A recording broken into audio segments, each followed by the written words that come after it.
War is coming to Krynn.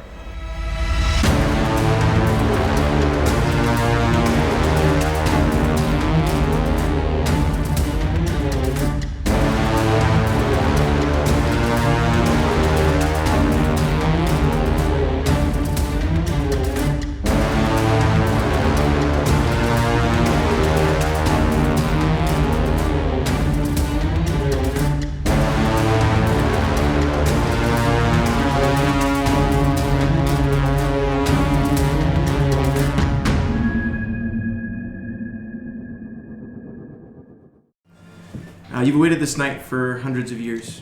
You'd never felt ready, but you finally decided to take the trial of the Barb. Ahead of you rises the Barb, a jagged, half-ruined spire of gray stone. Many who aspire to join the mages of high sorcery have come here to prove their magical proficiency. The Barb is usually nothing more than a ruin, its construction predating the Cataclysm, but tonight, a night that only comes once a year and a half. The Night of the Eye, a night when Krynn's three moons align are at their most powerful. The ruin is alive with magic once more.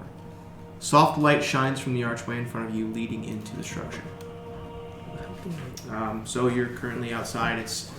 You're currently located. I'll pull it up on the map for you, if I can get my map pointer to work.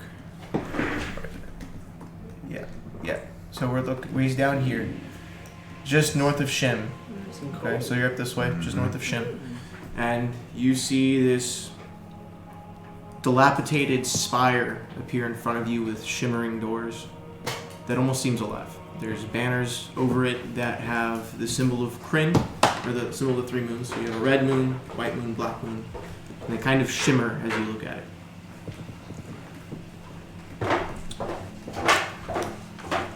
Can I take a closer look at it? Yeah, of course. Roll me a perception check. First roll of the campaign, y'all.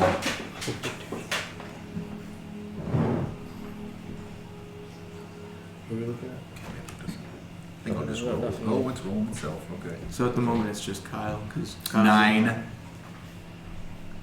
So you can tell that it's shimmering and there's almost like a mist circling around it like atoms would.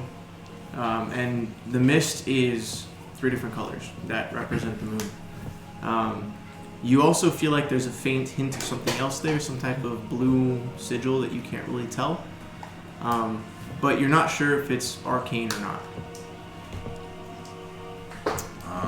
You said there's an archway in front of me? It's an open, lit archway, yes sir. Can I see what's on the other side of it? Inside, you can vaguely see someone is inside and it's a lit up atrium. So Calabar is gonna slightly pull the cloak closer over his chest and just kind of brace his neck down just a little bit, feeling the wind whip a little bit, and just lean forward and tilt, full walk directly through it. Resolve, just and walk. The arch opens into a large atrium, lit with flaming sconces adorned by grand tapestries depicting again Krynn's three moons. Doors circle the room. The light of the moons cascade through broad windows high above. At the center of the room stands a serene-looking woman with long gray hair and red robes. She nods as you enter. Here. Let me draw it for you. If you'd like to physically see it. It's up to you. I can do. You can visualize it? Yeah. I recognize her. You do not. You recognize her robes as being a member of the Red Robes, but you don't recognize her. So I'll walk up, drop my hands, stand erect, and say,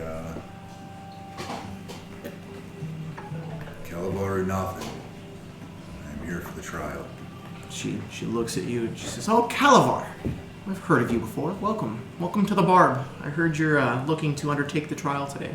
Do you have any questions, or are you ready to just get started?" Yeah, how do I pass?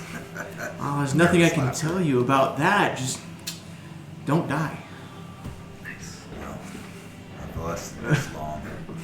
I appreciate the opportunity. And he'll look around and kind of squint at the doors. How many doors are there? So the room is lined with doors. So you have Okay. the main entrance, you have windows above the top of the atrium, and around it's just circled with doors. How shall I begin? So she's gonna look at you. She's gonna chuckle over. I was just kidding. Don't be so tense. You won't die in this one. Maybe the futures, but not this one. And then she takes you, and she walks to the door that's on the back right of the atrium, just behind where she is. Let me actually pull it up before I get to it. She goes, "To pass this trial, you must face the challenge behind this door. It's only accessible tonight when the moon's magic is strongest. The trial requires magical talent, but fret not. There's no danger like the test of high sorcery. This is but a foundation for the real test. Your goal is to complete the challenge in the room behind this door. You have till the end of the Night of the Eye to complete this trial. At the end of the night, should you have not finished, the room will disappear and you will be expelled from the bar." I have been training for this since I've shown my face here. It's been a journey, but I'm ready to begin. And she kind of pushes the glasses on her nose up and says, "I've heard that a lot." And she grabs the handle and twists, and the door opens. Okay. But you don't see anything in the doorway but shimmering amber light that seems magical in nature. Can I, before I step in, can I kind of squint and just look either through it or at it directly, trying to discern anything about it? Roll me a perception check. Or an investigation check. You choose.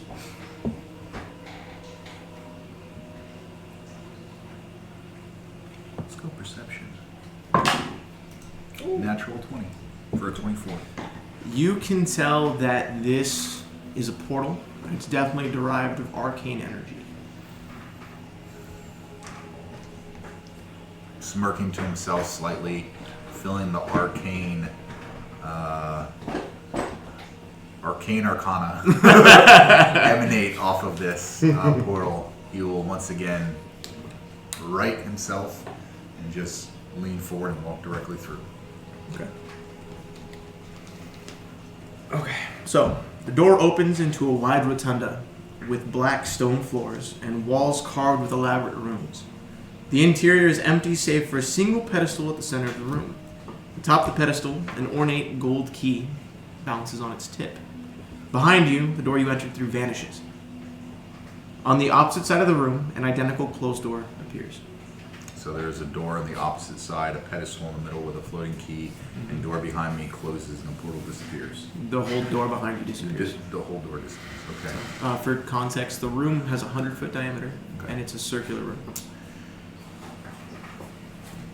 Looking around. We'll take a tentative step forward, and if nothing happens, he will begin to warily just walk directly towards the pedestal. How far are you walking? To the pedestal. Okay. So you get literally 5 feet, Okay. and you lean forward and just smash right into an invisible wall and just kind of bounce off.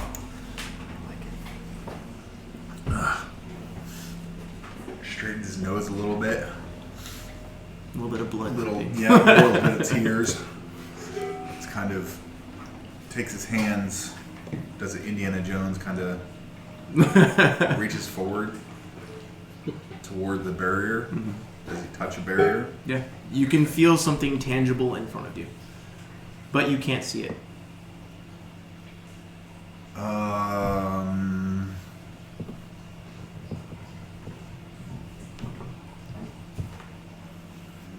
Acid splashing, can I do it?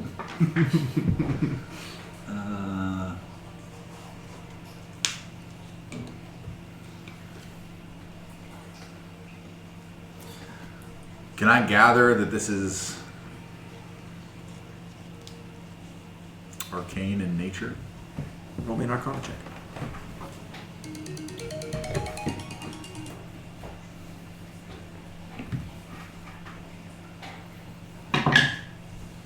18. You can tell that it is definitely arcane. In fact, when on closer inspection, if you'll roll me an investigation check, just to go with it, you can tell it's an invisible wall of magic, but... 10. Okay. You can tell it's made of magic, but you can't really discern where the entrance is. You can just tell that... detect magic? If you want to cast detect magic. I don't have many spell slots. I don't know. I was trying to stay away from leveled spells, but... Okay. Cast. He puts his hands back up and, like, makes some motions with his fingers and curls his fingers around. And then places his hands about, like, less than an inch away from the wall itself and muttering a couple words. Cast detect magic. Okay, so as you cast detect magic, in front of you, the entire room starts to glow with blue shimmering light as these invisible walls discern different sets of walls leading into the pedestal. Around you on the outside, all the inscribed runes also begin to glow with arcane magic.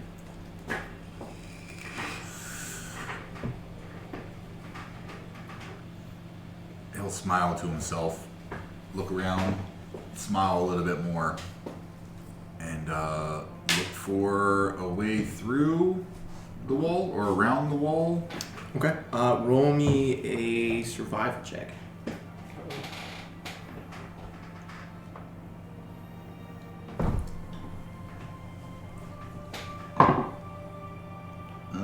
14. Okay. You find the entrance to the maze. And you think if you go through this entrance, you should be able to find your way to the key. Okay. Full tilt, just walk. Okay. Roll me a d20. Then roll a d20. 17. Okay. You make it 3/4 of the way through the maze. You think it'll probably take you maybe 2 minutes to finish it off. I'm not going to make you roll for it. So you're coming through the maze and you hit the end, and as you get closer to this key, you can see again the three moons swirling around this key. Okay. Almost like a tumultuous mist just enveloping this key. And what you thought was a blue symbol before, you can see more radiant hovering above the key, and it's an infinity symbol. Your character will recognize it. What do you recognize it as? Mishakal, a cleric deity. I have the symbol. I know the symbol. I've known it for years. Do I feel anything emanating from the symbol at all? Roll me a religion check. Let's say what dice need you throwing? So the skills are all d20s, and then it adds the whatever numbers It's associated a d20, and it has an associated ability score that goes with it. I think Right. religion's One that's on intelligence. Yeah. So, and then if you're proficient, it adds your modifier +2. So, like if you have a 3 in intelligence, you get the 3 plus a 2, so you have +5 to religion. Does that make sense? It's all on. It's all on there. 17. Okay. Yes, you can feel. You can feel celestial energy and some type of force there that is almost willing you to come closer. Calavar pauses for a brief second, feeling this energy from Mishakal that he hasn't felt in nearly 400 years. And closing his eyes, he'll relish in the feel and the warmth of home that is long since dissipated since the Cataclysm. He'll take a breath and just take a step forward up to the podium. So as you take a step forward, a voice, a gentle voice, caring, caressing, nurturing, enters your mind. You don't see anybody around you, but you can hear in your head, I have been away. You know my voice, you know my message. Follow my will once more, and restore the people's faith in me, and ease their suffering.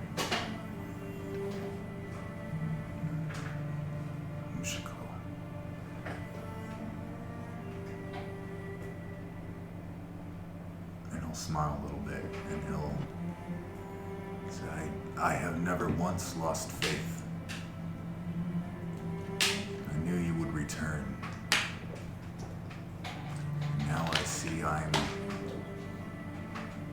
part of the solution. Everything, and he'll smile, thinking back to a few things over the past few hundred years. Everything happens for a reason. And he'll give a nod and he'll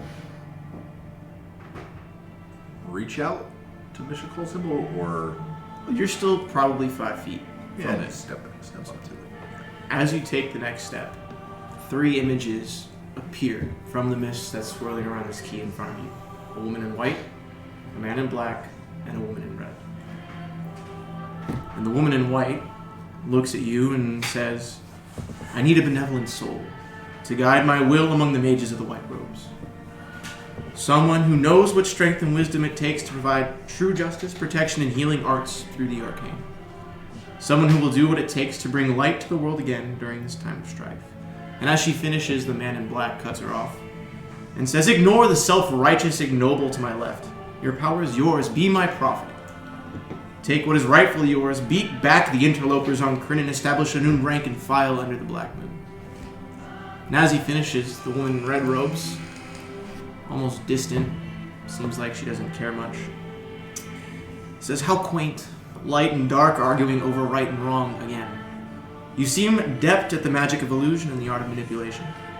Your heart seems balanced and yet disturbed. I don't normally ask for someone to speak my will, but times are desperate. There's war on the horizon, and I cannot allow its instigator to gain power over Krynn. Use my magic to prevent their will and ensure the balance.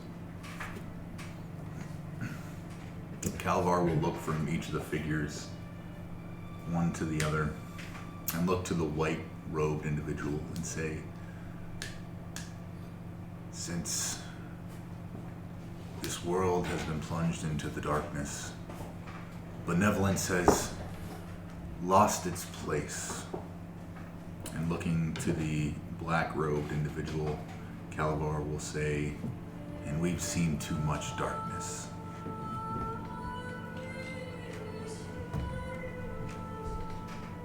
With the war coming, and he will look directly at the red-robed individual and say, I believe a balance of both is necessary. I will do thy will, Mother of Lunatari. So as you say that, Lunatari, the god in black, you recognize. Solinari, the goddess in white, kind of cross their arms and look at you, and Solinari says, well, if you'll follow her, at least she won't lie to you, at least she won't lead the world to despair. I respect your choice, but should you change, I'm always willing to be there. And she, again, evaporates into a mist and disappears. Nuatari, looking at you, disdain in his eyes, he says, you have ability to take power, and yet you won't wield it. Maybe one day when you've felt blood on your blade, you'll change your mind. And he also evaporates into a mist and disappears. Lunatari looks at you, and she says, thank you for choosing to follow me, although typically having the devout follow me is not something I'd seek. You'll run into many things in this world, and many of them won't be easy, but through manipulation, through illusion, finding people to follow my will, the will of Lunatari, we'll see it end in balance. And then she evaporates. You no longer see Mishkala symbol floating, but you can feel that still gentle presence surrounding you. Calvar will reach forward. Well, are the moons still atomizing? Okay. They're not there. You still feel presences, but Yeah. you no longer see. Right. He'll reach out and he'll Indiana Jones again. Just snag the key. Does anything happen? So as you grab the key, Okay. the walls around you dissipate. The lights on the walls that are marking these rooms disappear. Everything seems mundane, but as you grab it, you don't see a key in your hand anymore. You see a pendant. On the front of the pendant are 3 moons. Again, white, red, and black, surrounded by a circle. you can add the waxing moon pendant to your inventory.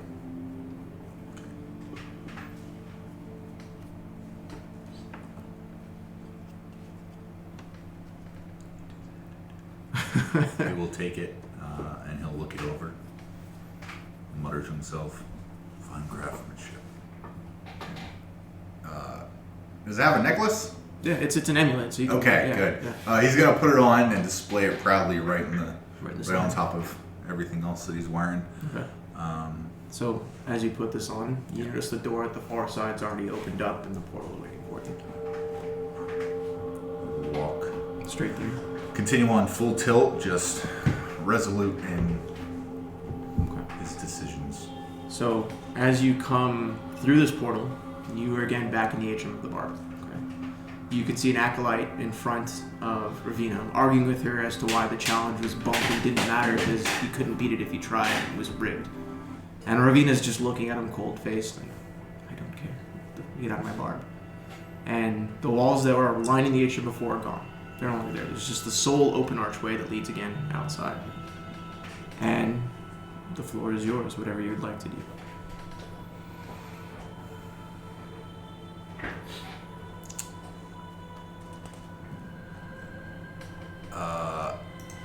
I've already received this. Yes. Oh, not yet. Not Not yet. yet? No. Okay.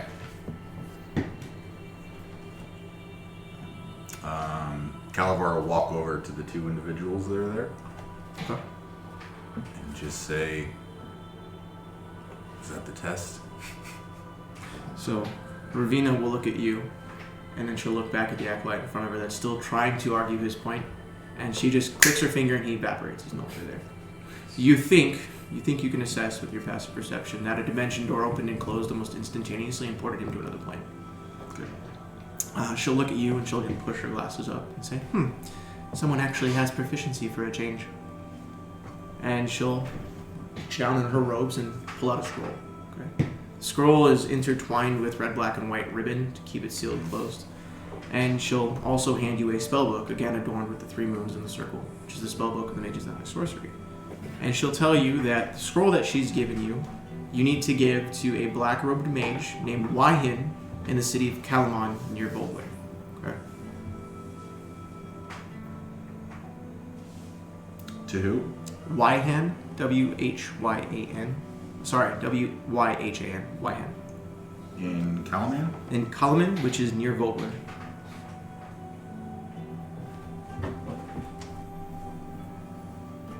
Thinking about how far that is,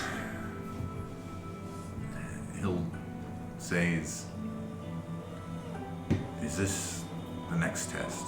Well, before you even can finish the word test, she'll snap her fingers again, another scroll will appear, which is the other scroll. She'll say also, while you're away, since you have to go near Calamon, because it is the next portion of your test, this scroll was given to the Mages of High Sorcery leadership with your name on it. It appears urgent. You might want to read it along your way. Okay. He'll take the scroll. He'll nod and he'll say, I don't know when I will be back, but to you and the rest of the Mages of High Sorcery, thank you for the decade of study and tutelage. And she'll, again, push her glasses up and say, well, you were a good initiate. Hopefully you make a better apprentice. Let's hope. And he will give a little slight tilt of the head. His silver hair, one like front strand, just kind of tilts over his face a little bit. He kind of tosses it back. And then he begins to walk out. Is it a tower? It is. It's essentially a tower. Okay. But he it's begins to walk down this spiral Well, stairs. it's a tower, but the door's right out front. So Okay, it's yeah. you know. Okay. So he does that, and then as he's leaving, he will hook the spellbook under his arm, take the other scroll, and kind of push it into his chest pocket. His arm crooked. He'll open the letter, and he'll start reading. And the first thing that happens is he'll smile at the name Becklin, and then he'll frown about Ispin. And then see Vogler and realize that it's close to where he's got to go. read the rest.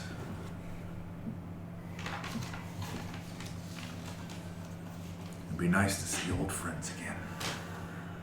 If only to say goodbye. And So- he will prepare himself, go wherever he's staying to prepare himself to...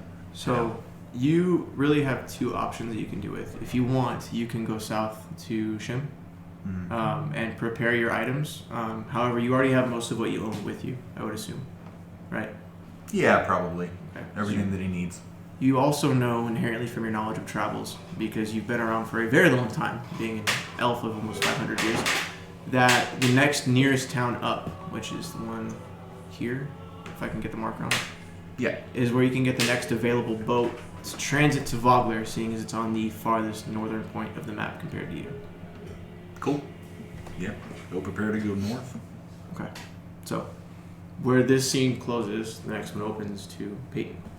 You, sir, are outside. If I can get it to pull up properly, please. Am I near road?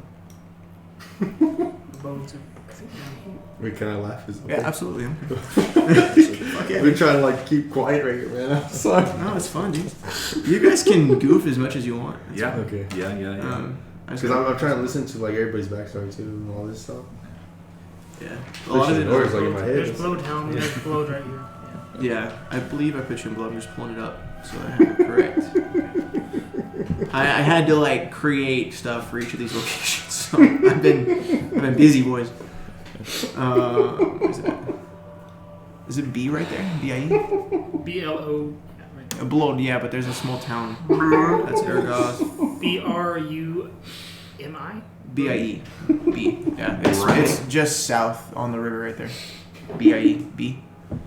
So on the table over there is the long extenda pointer. Where is it at? There it is. I believe B should be like over here. One of these port towns is the one I chose for you.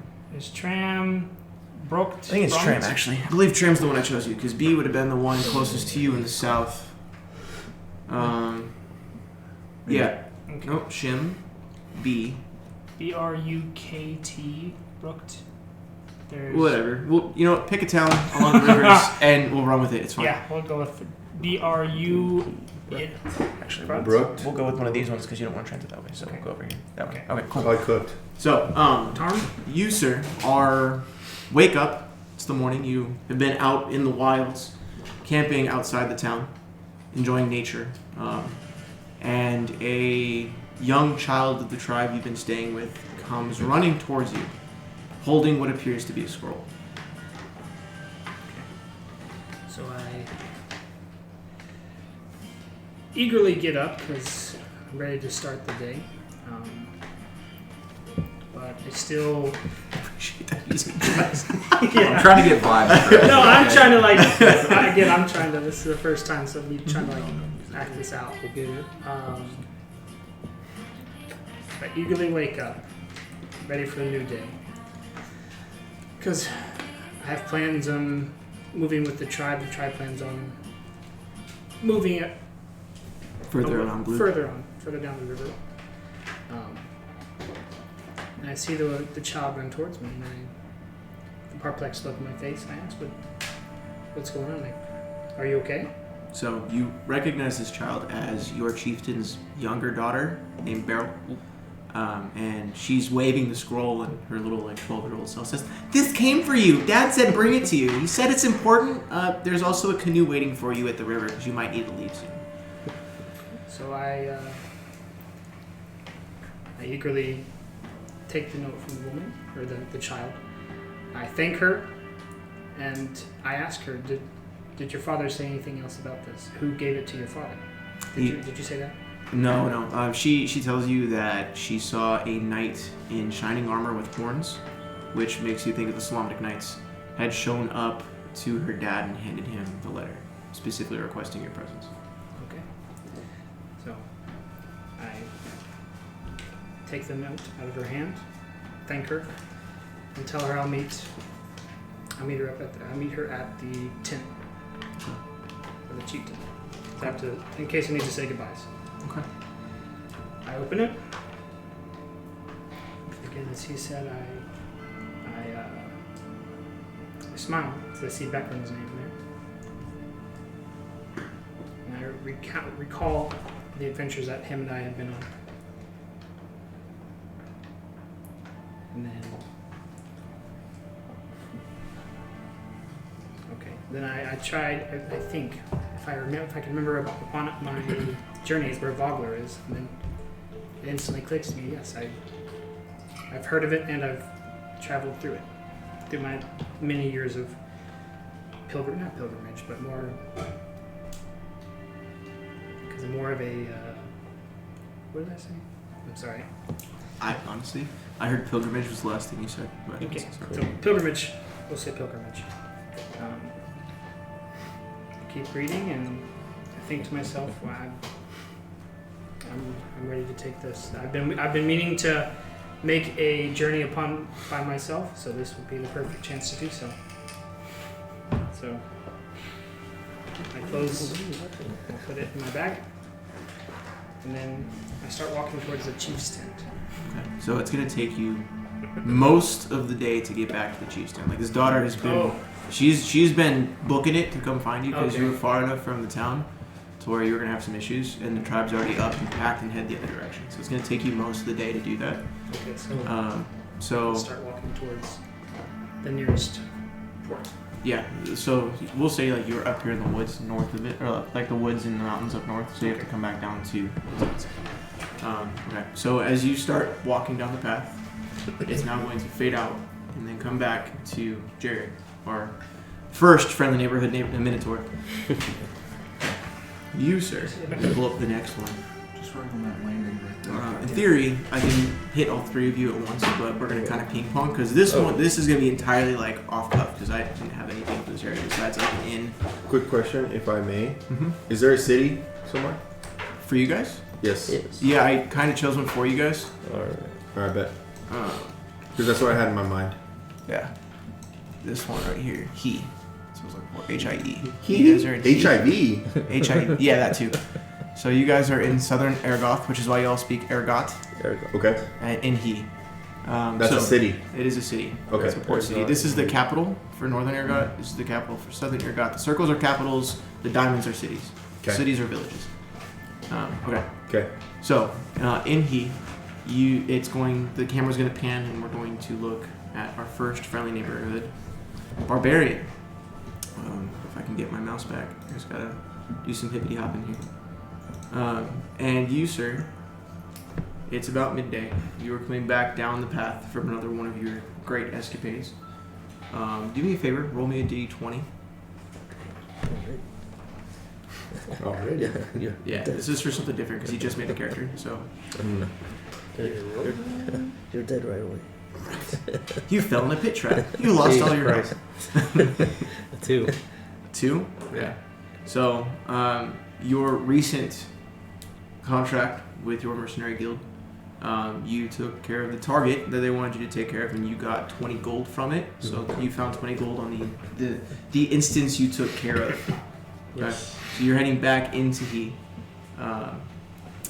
Meanwhile, our fighter, our other Minotaur over here, Mr. Fingari, is sitting at the tavern in He, listening to a bard that just recently found their way into town, cooked. It's Columbus the Cook. As Cooked is trying to play for room and board. You recently arrived here after some seafaring adventure you had. Does that work for you? Yeah, sure. Sure. What would you guys like to do? First of all, I'll get a mug of mead. Mead? Okay. And drink So, this half-orc bartender, tusks up here, half-cut eye, and just kind of, what do you want? I would like a mead. He tells you it's going to probably cost you 2 bronze pieces to get it. I posted in Discord today the currency table, so if you guys can go look. What's up? All right. I was about to say, can I butt into it since we're all there? Yeah, you can be singing music in the background. Yeah, you're there. Yeah. Okay. There's nothing. So, what's your character's name again? Fengari. Fengari? As Fengari is up there at the bar top at the tavern, Mm-hmm. I am taking a break and I see what's going on. So I go up to the bar tab Okay. and talk to the half-orc. It's half-orc. Half-orc. Oh, it's on Discord. Oh. I tell him he's okay. He's a traveler. He had a long day. So this round's on me. Okay. So he looks at you and goes, fine. 4 bronze pieces. 2 for him, 2 for you. Oh. Thank you. Thanks. Hold on, where's the currency? Unless you want to roll a performance check to see how well you performed before. He may have liked your music, you don't know yet. I will roll for that. Mm-hmm. Which is under charisma. Slide. If you slide, there will be There you ability go. checks. Performance. Scroll down to P's. Performance Mhm. plus 4. Okay. Which one's a D20? D20. Yeah. 8. So 12. So you performed fairly well. Half-orc he follows the Orcish deities, so he's more used to rough and tumble music and less bright and happy, cheerful music that half-elves typically play. But he kind of nods at you and says, I'll make an exception. You played great. I got more customers. 2 bronze is all it'll be. So you guys just got 2 beers for 2 bronze instead of 2 beers for 4 bronze. Oh, nice. Okay. So if you And guys look still paying? in Discord, he's going to cover the tab. Apparently. If you look in Discord in the chat, I posted the currency table. Yes. So in Krynn, bronze and steel pieces exist because it's very scarce resources. So they're also traded as currency. That makes sense. So if you guys get it, it has an equivalent. I think bronze is equivalent to copper, and then steel is equivalent to silver. It's one of the 2. So we're doing like the most left is like 1 domination, like 1 copper is $1. Let me pull it up so I can look at Oh. it, you guys. Copper is a So penny. a bronze is a tenth. Yeah. So it's 1 second. Let me pull it up so I can explain it better. So 2 coppers, right? You said, or 2 bronze. 2 bronze is what I said. So $20. It's Let's essentially say 1 gold is like $1. Yeah, 1 gold is like $1, so it's Oh, like okay, 20 okay. cents. So Yeah, 20 cents. essentially. So Okay. you're less than that. Because it's 2 bronze pieces. So think of it like 2 copper. Does that make sense? Or 20 copper. It's not much. You should be fine. You So have 20 cents. Yeah, essentially, you'll be fine. Okay, okay. So wait, do we start off with denominations or is it You can just hand him 2 bronze pieces. 2 bronze pieces? Okay. Just make sure you move it from your inventory, from your. Very well. So it's none of that's it's. Yeah, he'll just. Beyond only allows for copper, silver, gold. But that's why I posted the table Yeah, so you guys know yeah. it's equivalent. Yeah. They just add it like it's the equivalent silver or gold piece. But if I throw out bronze or So steel, you just make sure you know where it equates to. You can go to your character Mm-hmm. and then slide to inventory. Keep going. Keep going. There you go. And you click on the little gold piece. It says 10. Then you can add. What is it equivalent to? Bronze is equivalent to silver. So go where it says silver on the little black bars. And just put in. How much? 2? Just 2.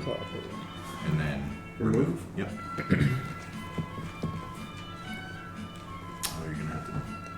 Okay. So go So to silver is 10, 10. go to silver again. Okay. Add in 20. Oh, okay. He subtracted gold, didn't he? No. No. Okay. And then go add. And then go to gold. And subtract 2. So now now you can go into The silver bronze, right? again. Yep. So now you can go into silver again. Silver and then -2. -2. Yep. Move. You basically just did an exchange. Okay, okay. I see. Cool. Okay. So you guys now have your drink. You guys can discuss together whatever you'd like. RP as much as you want. You guys are sitting there drinking beers now. So I talked to this guy, and I told him, Here you go. you're a pretty good guy. What's your name? They call me different things in different parts of the world, but you can call me Columbus, the Cooked. And I see you were a weary traveler, Yes. and I see you've been having a long day. So I've been performing here for not quite a while, but I been here quite a bit to know that you're not apart from these parts. Or you're not from these parts. Right? Might not. I don't know, are we from there? Might not. So he's from the region. He's a mercenary of the region. You're there because you just got there adventuring. You were just playing music, so you're either from there or passing through. You're trying to come get here Okay. often. Fades to black. I see you're not from here, so I figured I'd welcome you with a friendly drink. Cheers. Cheers. Yeah, I don't know. But cheers. So as you guys are discussing this, we're going to pan back over to you. And as you're entering the town, you see a messenger arriving at the same time with 3 scrolls. And he doesn't notice anybody here besides you walking by. Mhm. So he runs up and says, I'm looking for 3 people, I guess. Do you happen to be any of the, he names all of you, Bacchus Fingari or some weird bard named Columbus? I just heard they're around here right now. The cooked, okay? Don't leave that shit out, right? Columbus the cooked. Well, I'm Bacchus, but I don't know the other 2. I don't know them. Hopefully I find them later. Here, and each hands you your scroll and kind of chucks it at you. That's the adventure hook if you already know what it is. Oh, yeah. Okay. So, whatever you want to do, read it however you want to react. Okay, yeah. So open it, and then he'll smile, the slight smile at the sight of Ispin's name, Okay. and then he'll frown a little bit, and then he'll just go, and then he'll put it away and walk into the pub. Okay. So as you walk into the pub, the messenger who didn't know if you were going to respond to him or not at this point, he's kind of awkwardly standing there. Mhm. It's like fucking minotaurs, and just starts walking behind you, socially awkward like. And you see both of these 2. You can't tell if they're flirting or if they're just drinking together. But they're sitting at the bar. No! Alright, here we go. And you guys see a messenger arrive in with. What do they see when they see you enter? They see me just walking in and going straight to a table to myself to start drinking. What's your physical appearance? Pretty tall, about a little over 6 feet. Brown fur, minotaur, hard to miss. Okay. So, Grumpy looking. yes, grumpy Bull looking. ring. And then what does he see as he sees both of you sitting at the bar flirting? You're welcome, Tony. They're trying to be like, okay. It just kind of blew up in your face a little bit. It's okay. I'm a similar figure. Yeah, dude. So bards are known for seducing and sleeping with everyone, so it's kind of fair. Plus you have a harp on your beard, so it works. Alright. Valid. Can you please repeat that last thing? What does he see between the 2 of you sitting at the bar? What's your physical appearance? Obviously he notices the 1 minotaur. Oh, I'm 6'1" Half elf. with, hold on. I look like that. That's my guy. He looks like Santa's pissed off elf helper. With a gun. I like it. With the crossbow, because I remember that. Alright, it'll work. You're like, oh, where? Wait. Alright, it works. Yeah. So, I mean, So he sees that. I'm a similar figure to him. okay. Minotaur, though I have gray hair, Okay. all armored up, always ready for battle. Yes. Okay. So, as he sits down at the table and you guys are still conversing, this bard now kind of pissed off that he doesn't know what was going on with this minotaur and sees another one. He's like, fucking minotaurs! And he starts going in the middle of the bar and he just yells the name Fingari and he yells the name Columbus. He's like, are you here for God's sake? I hear my name. Same here. I get up. I look up. And I look towards the bard. Right? He's just a messenger. Or messenger. I look straight at the messenger. Kind of confused. And ask him, who's asking? And he just holds up the scroll and says, do you want your letter or not? It's no charge, but I can start charging. He's a very pissed off halfling. I snatched the letter. Without changing my expression, I get up from my stool, walk towards him, and go to grab my scroll from him. Before you can grab it, he pulls back and says, what's your name? I don't know who you are. I'm Columbus the Cooked. So he hands you the other scroll and says, don't take what's not yours, and he lets go. And I tell him, piss off, motherfucker.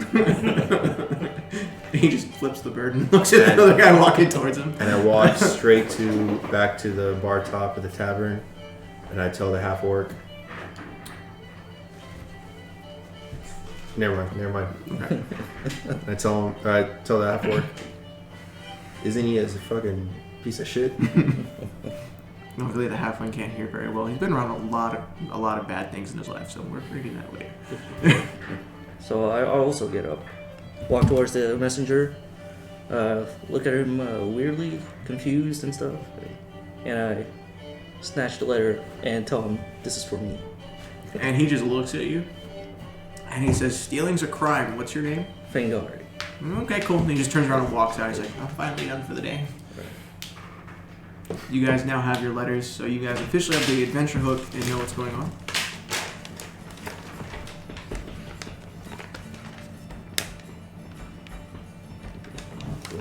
We know what it is. Okay. I think you guys probably know what it is from before, right? I read it, but I forgot. So, Okay. this guy's not dead, right? Or something? Yeah, So- so it's the invitation to kill. Okay. Columbus the cook smiles once he sees his friend's name, Ispin. Right, Ispin? Ispin, yeah. Ispin? Ispin Greensheild. But they've been friends for quite a while.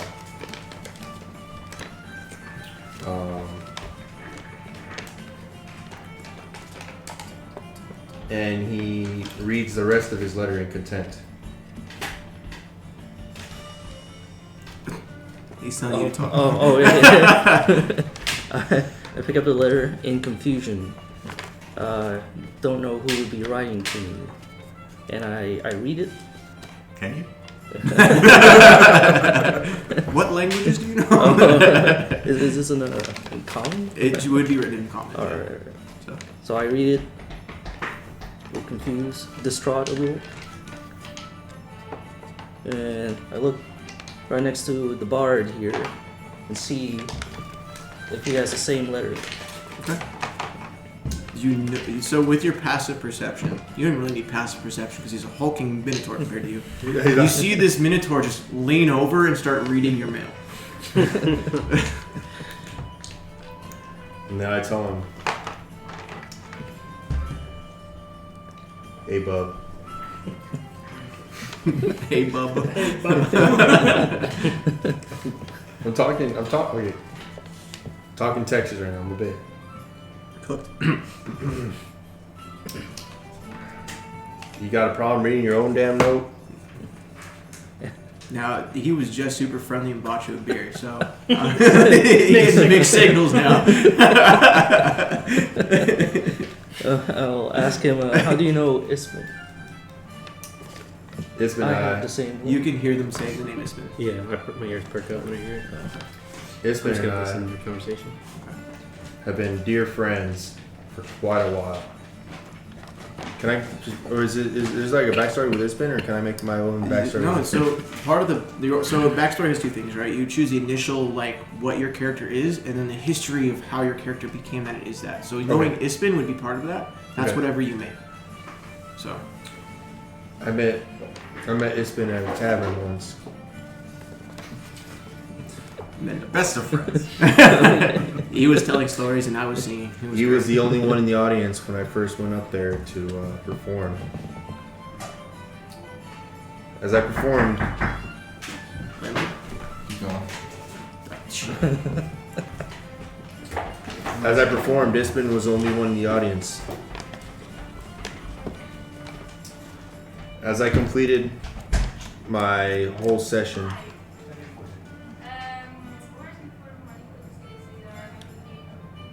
They're asking for money for the fish dish. Look at that. what was that? Yeah, just Oh. keep going. He was the only one in the audience as I was performing there. And as I finished my performance, I walked down, gave him a really firm handshake. Thank you for supporting my debut as a bard. And thus started a night of shenanigans at the tavern. We drank a killing of mead as well as wine for stories that we still tell to right before his death. Very Barty, I'm so proud of you. This is very Barty-esque, I'm so proud. There's a lot of alcohol. Yeah. Oh, He woke yes. up next to Ispin the next morning with his pants A lot of fade to black sun. on. Right. No. Wait, can I go into, like, I don't want to take too much time, bro. You know? So, we can go as in-depth as you want. Okay. So, Yeah. Whatever you want to tell this guy you just met. Yeah. Do How would what you you feel want. in person all talking right. Well, about I'm still talking to him, though, right? Yeah. He hasn't, Okay, yes. He's heard you guys, but he hasn't intervened, and you are aware that he's there, but you don't care about him at the moment. I Pay him guess. no mind. Okay, bet. Yeah. Bet. So Ispin and I, we went to the bar top at the tavern and decided to have a couple drinks. And as we were having a couple more drinks, the tavern started to fill up. And as the mead kept pouring and the wine kept pouring, we noticed that a group of wenches Ooh. come in, Start early. Holy dude. right? And Ispin had his eye on him, right? Or it. What it? Right, him, whatever. Took an eye for one of those wenches. And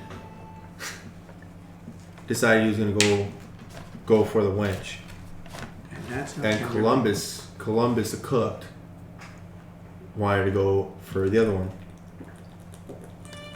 Fade to black. Sure. Columbus the cook awoke from screams Okay. in the hallways of the tavern. Because Ispin apparently murdered this wench. Ooh, but be careful, because the backstory of Ispin is Ispin was beloved and a great storyteller and lawfully good. So let's not make him a murderer. let's be careful. No, like a closet murder. So he says I that he covered comes it up. with good riddance. So he murdered him, you covered up the body. Directly. I covered it up. Okay. Is that okay? Is that okay within the story? I'm saying let's just not make him a murderer. Oh, okay. That's what I'm saying. All right. You know what? Backtrack to the tabletop there in the tavern. Two Right? different memories. Two different nights. Yeah, 200 nights, right? Can't remember which one it is. And minus that death thing. So I wait for my slumber and I go down to the bar top, back in the same tavern, and have me hair the dog. And down comes Ispin, Okay. and he thanks me for allowing him to have a good time and to allow himself to be himself for a while.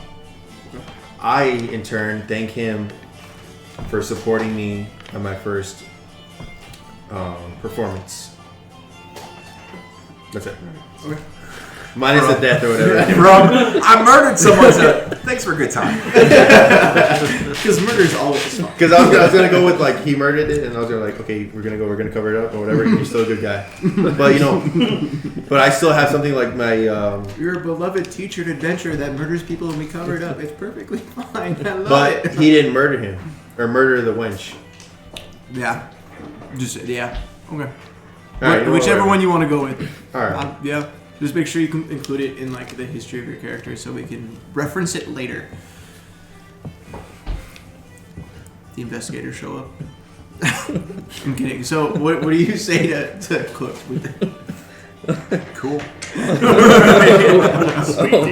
It's a lot of information. A lot of things I didn't know about Ispin. That's my first fucking time, bro. I don't fucking No, know. you're good, bro. I too know Ispin. I met him in a dwarven town, Thorbarton. Thorbarton. There he asked me for help in completing a quest. I helped him, and he inspired me to be an adventurer. And once he left, I started adventuring. Joined the guild or whatever. So is that how you learned how to drink? Pretty much, yes. Well, with the dwarves, yes. With the dwarves, they drink. So. It's not part of the story. It's not part of the story. Fuck the dwarves, bro. Okay. As I'll nod in agreement and raise my glass. All right. And cheers to Ispin. Hearing all these conversations and the name Ispin consistently, is there anything you want to do with your character? Not right now. More of a keep to myself kind of guy. I want to wait. Maybe I'll follow them later. Okay. Talk about it later. So, the night's starting to get late. It's dusk outside. The half-orc tells you that your rooms are covered because you brought in a decent crowd, so his sales are up. The two of you, however, have not secured lodging for the night. Well, the brass crab is open for us, right? In Vogler. Once you get to Vogler, you go to the brass crab. And I will pay for a room. Okay. He tells you it is 2 silver pieces for the night. Jesus Christ. I could have said 2 gold, to be fair. Man, what, bro? That's the same price you paid for Beer. alcohol. Like, Not big, 2 bronze. it's the equivalent cost. silver. He could have said okay. 20. I mean, he'd be So nice. 20 cents. Yes or no. You could just put 2. 2's easier. Oh yeah, well I yeah. might have to do an exchange. Yeah. Okay. How packed is the tavern right now? Roll me a D100. Actually, no. Hold on. Fuck it. Is there a D100? Yeah, There's, these so 2 there's dice. 2 10s. One has double numbers and one only has single numbers. So the one that has double numbers. Well, you have So this and Yeah. It this. says 0-1 and then like 9 zeros. So you roll those 2 These together. 2 together? Yep. Sorry, I'm gonna be asking a lot of You're questions. fine. I'm sorry. You're fine. It's a learning curve. Bards never apologize for shit. No, they just take what they want and sleep with the women. I mean, yo, goddamn, you already know. 34. Okay. So we're gonna take my roll instead. It's fairly packed. Your music wasn't the best they've ever heard, but it was good enough to get most of the town in there drinking for the night. Okay. And they don't get bards often. So I'd like to So- secure my room as well. yeah, So- same cost. Same cost? Yeah. Alright. Yeah, fucking loser. Okay. Wait, do I get paid for being a bard there or no? Roll me. 2 silver, right? Are you still playing for the crowd that is there? Yes. Roll me a I performance. just took a quick break. You roll a Roll perception me a performance check. performance check. Okay. So you roll a d20, then you add your performance modifier to it. Okay. 16. Plus your performance modifier? Is that 16. It's 16. Minus I rolled a 12, so plus 16. Oh, plus 4? Okay, 16. so minus- your music's gotten a lot better. The people are crowding around you. They're starting to throw some coin your way. Let me roll d20. Collectively, you make about 3 gold in the money they're giving you. Where? How fucking sad, bro.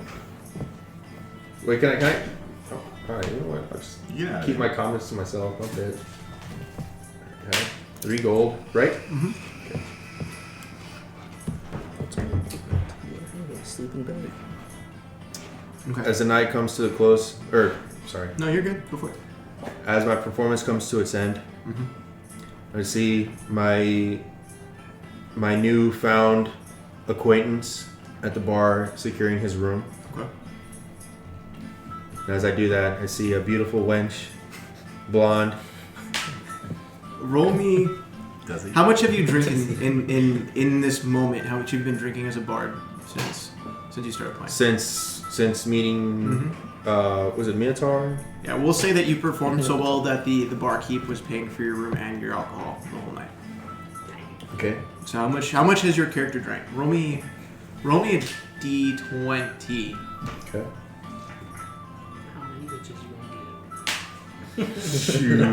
Oh, just not even go with that. I got you. gonna get? Oh fuck. 18. 18. Oh. Okay, so you're feeling really good. You know, you're a little tipsy. Your music just got better because you were more drunk. One of those natural performance things where you just let loose and that was it. You know. So now roll me a perception check. Oh shit, sorry. It's a dude. Kills myself. End game. Okay. Where is it? Oh, perception. Okay. D20? Mm-hmm. You can also tap on the. 14. Okay. So this wench is talking to you. She's flirting with you. Whatever you want to go from there. You gonna try to seduce her? Or you just talking to her, flirting with her? What are you trying to do?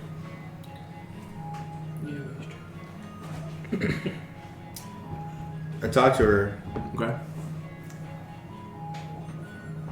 and seduced her. Okay. Roll a charisma check for me. Because you're So trying to that seduce. means Charisma check, so basic scroll back. Actually, do persuasion. Persuasion check. Oh my god. Oh god. Hold on. That doesn't count. 120.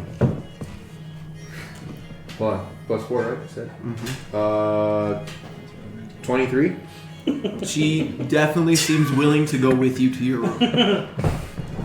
Okay. But do you want to take her to your room with you or no? I tell her.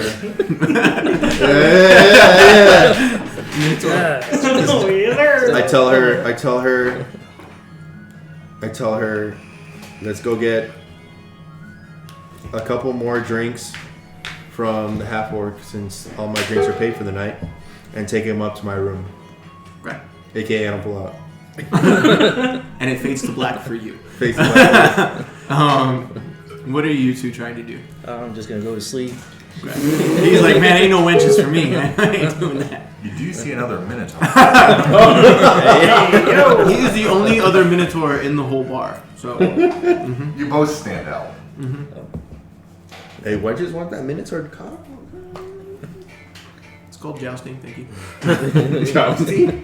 No, Is that a real thing? I'll go take a seat next to him. Next to him? Yeah. Okay. Where he's at. Hello. Hi. What's up? Who are you? So what's up? They What do. you want? They do the Arnold Schwarzenegger and the fucking. Immediately they just lock. Brother. What up, my homie? Kip horn. Touch horn. Touch horn. It's my tavern. Yeah, I'll just do that. I'll just lock horns with Yeah, him yeah. as a greeting. Cannon now. This can't thing. That's why we don't wear helmets. Yeah. So what's going on? What are you guys talking about? How do you know Ispin? I overheard you talking to the bard earlier. I met him in Fort Barton, and we did a quest together, and now I'm an adventurer just like him. Is he an adventurer? Yes, he was. Yeah. How do you know Ispin? When I was young, he used to stop by the tavern that my parents owned and share his adventures of when he would go out on the high seas, fighting sea monsters and things like that. That's how I know him. We actually meet every few months to swap stories, but I see you've got the same letter I did. Yeah. So, This will be heading to the same place. yes, we will. Alright, then go to my room. Awkwardly leaves the conversation. He's like, horn touch. Yeah, come along. Bye, bro. He walks up the stairs. He's like, man, Minotaurs are weird, but that was fucking weird. And I guess guess I'll do the same thing. Yeah. Finish my drink and then sit upstairs. Okay, so as you guys finish yours, we're gonna pan back to Peyton. You are still about an hour away from the camp, but it's too dark for you to actually finish transiting. What would you like to do?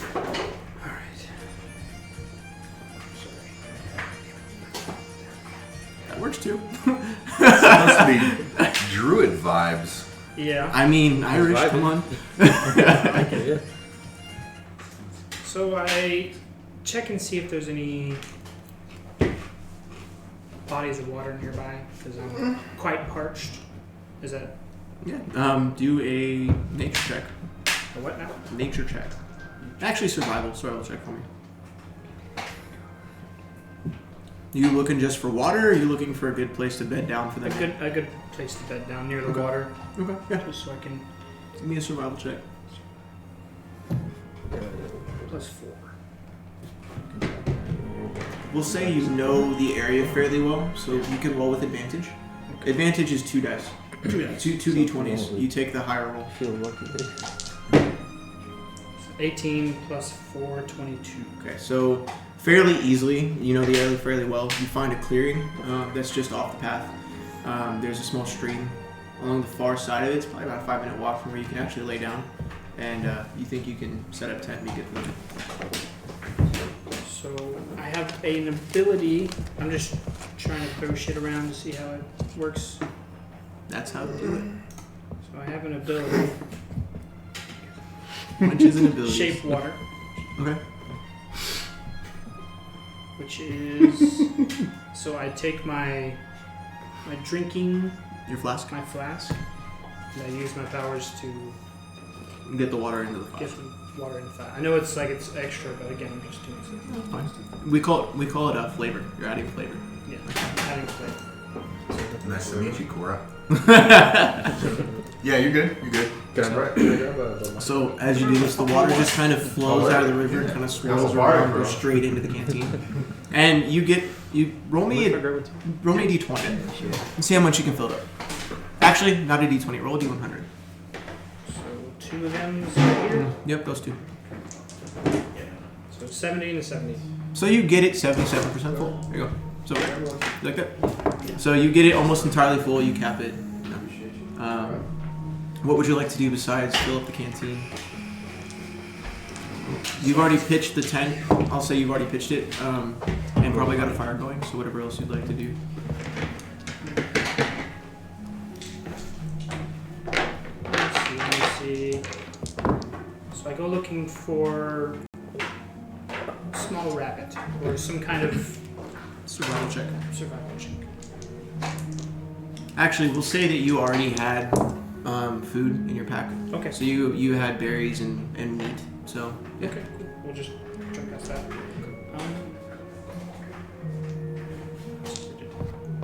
I recollect on my journeys Okay. with Ispin? Or Ispin. Yep. Ispin. Recollect on the good times that we had and all the mead that was shared and all the maidens that were Conquered. conquered. All the beasts that were slain in the Okay. time. Okay. As you do this, you have like a flashback of these different adventures you had with him. It's almost like in the movies where the sad music plays in the background. You're just like boop, boop, boop, boop, quickly, and before you know it, while you're thinking all those things, you've fallen asleep. So while you're sleeping, okay, you begin to dream, but your dream shifts from Ispin to something all entirely different. You're standing in a forest clearing, not dissimilar from the one you're currently in. Around you, you can hear the clash of metal on metal, steel on steel, and you can hear screams coming from the breeze. You can hear battle, if you will. And as you're standing there, the thicket begins to become overgrown with vines, and you can see bodies laying about you. And every single body is entirely covered in vines, The wind is whipping around. There's leaves on the wind, except for a single body in the center of the clearing. It seems as though all the wind is whipping around it, but the vines won't touch it. So, in my It's still rated M from the stream. It is now. It's now. I'm sorry, bro. I look around in horror at all these bodies, and I don't. Do I recognize these people on the ground? Did you say? You don't. Their armor looks familiar. You feel like you've seen it before, but you can't really place it. Can I do an insight on that? Or does that matter? I'm testing the waters here. Go ahead, roll me an insight check if you want to. Yeah. I'll say with your passive insight, you didn't really notice anything, but you can definitely roll an active insight check. That's fine.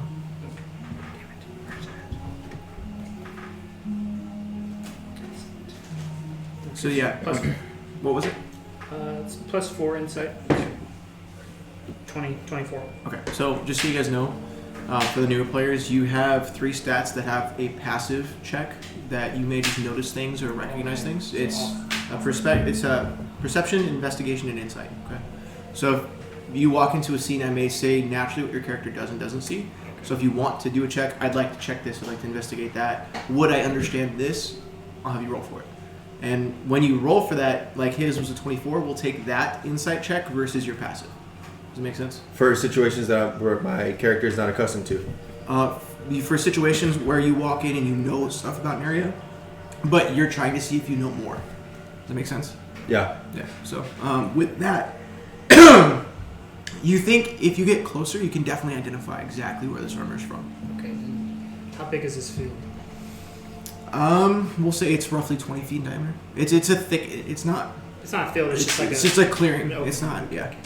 So I slowly but wearily walk towards the individual in the middle, cautious to avoid the vines. Mm-hmm.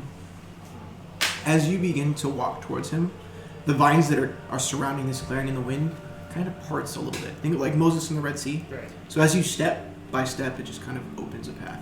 Okay.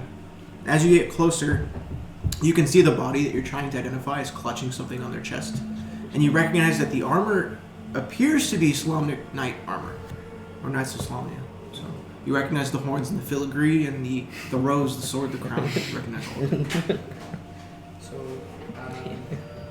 as I get closer as the vines part, I start to try to remember if I've seen this particular individual, since he seems to be standing out amongst the. As you look at the dead. as you look at his face, you can't discern any familiarity from any of his face, any of his features. Okay. So at that point, I reach down and I touch him. Before you can, the object he's clutching bursts into intense lights of brown, yellow, and green and disappears, and you wake up with a gasp. Around you, you don't feel comfortable. It appears that your camp has been ransacked, your belongings are gone. However, with your passive perception, you notice that before, where the stream was kind of far away, it now runs through the middle of your camp, further out. So I look around again in confusion and disbelief. Like, how did this happen? Where I was just in a dream, and now I'm no longer where I was. The stream was to the right. Now it's in the middle. Now it runs straight through the center of your camp. Shit. I guess I could. At this point, I don't know what to do. To be honest.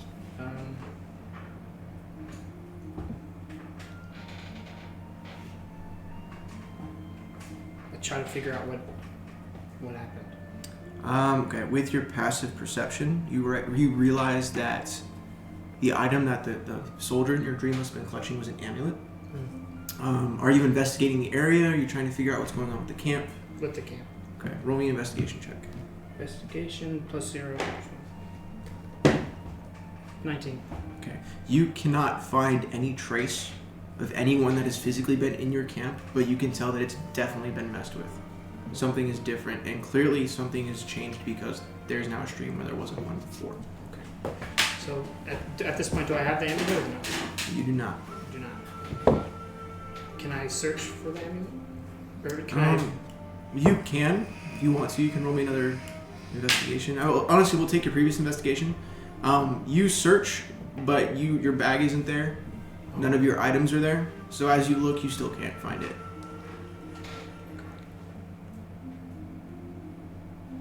As you're searching, though, you do realize that the flow of the stream is opposite from what was last. Can I do something with nature? You can roll me a nature check. Plus 2. 8. Okay. As you're checking the stream in the area around you, you realize that there's both a breeze and the stream are flowing in the same direction, and it's almost like you're being pulled that way. Okay. So at this point, I leave my camp and start walking towards where the stream and the breeze are pulling me. Okay. As you walk along the bank of this small creek, you get about 100 meters, and you realize that you're now standing in a thicket that almost exactly resembles the one in your dream. And in the center of this thicket is your pack. It's tossed on the ground. There's nothing laying out of it, but it's where it never should have been. So I continue, perplexed, with no idea what's going on, but I continue to walk towards my pack. As you get closer to the pack, you see figures darting away from the pack. And you, as a druid, you can kind of feel and sense that they're animals, but something strange about them. You're not sure what. Okay. There's another. Would that be more animal handling, or would that be nature again? If anything. We'll do nature. Animal handling is typically you're trying to talk to an animal or influence an animal, so we'll do nature. Okay, we'll do nature. So that's 11. You can tell that they're animals, but you still are having a hard time discerning specifically what is strange about them. Okay. So I try to get over my fear, or I'm uneasy at this point. And I continue to walk towards my pack. Okay. As you get closer and closer to your pack, you can hear a voice come on a breeze around you, and it simply says, "Take it." Okay, so I look around, try to find out where this unbodied voice is. Can't see it, obviously. So I, once again, continue to my pack. You're standing at your pack now, and as you're looking down, you can see that the top of your pack is open, and there appears to be something glinting in your pack, but you can't tell what. Okay, so with a little bit of hesitation, I reach down and I look inside to see if anything's out of place. And of course, so I reach inside my pack and grab what is glinting at me.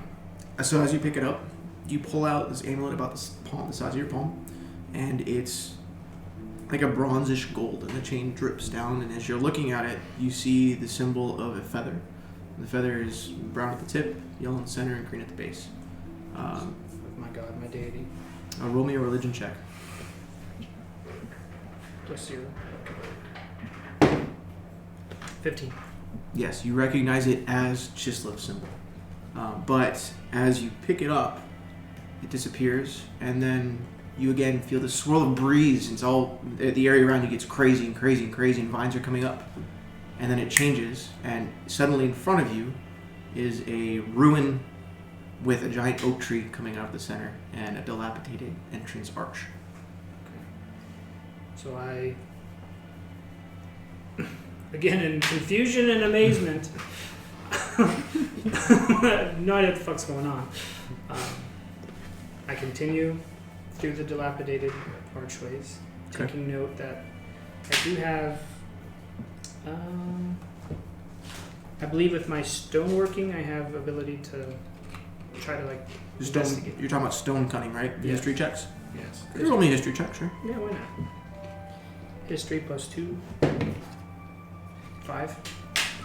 Yeah, you kind of look at these stones to try and tell where they come from, and as far as you can tell, they are ancient stones, but you can't place them. Okay. So I continue to walk towards the giant oak in the middle. Okay. As you walk through this entrance, the oak in the center, is the oak visible from outside, breaks through the marble floor beneath you and stretches through the collapsed ceiling. Around it, broken statues line the remaining walls, standing in crumbling alcoves. Again, with insight, I don't know, I don't recognize any of these statues, where they're from, or Roll me an investigation check. investigation. 0, 13. You recognize that they're gods, but you're not entirely sure which one is which. Okay. So I continue towards the oak once more. Okay. So as you start to get into the center of this room now, because the oak will stay at center but offset, you again start to feel that breeze, and a voice says, "Welcome." That's all you can hear. And as you hear this, the breeze picks up, and all of a sudden there's leaves that become thicker and thicker, and they appear to be oaks, and they're starting to swirl around a particular statue to the back right of the alcoves. So I continue past the oak, and I notice there's something happening with that statue. So I continue towards that particular statue. Okay. So as you get closer, the statue starts to glow, green, yellow, and brown.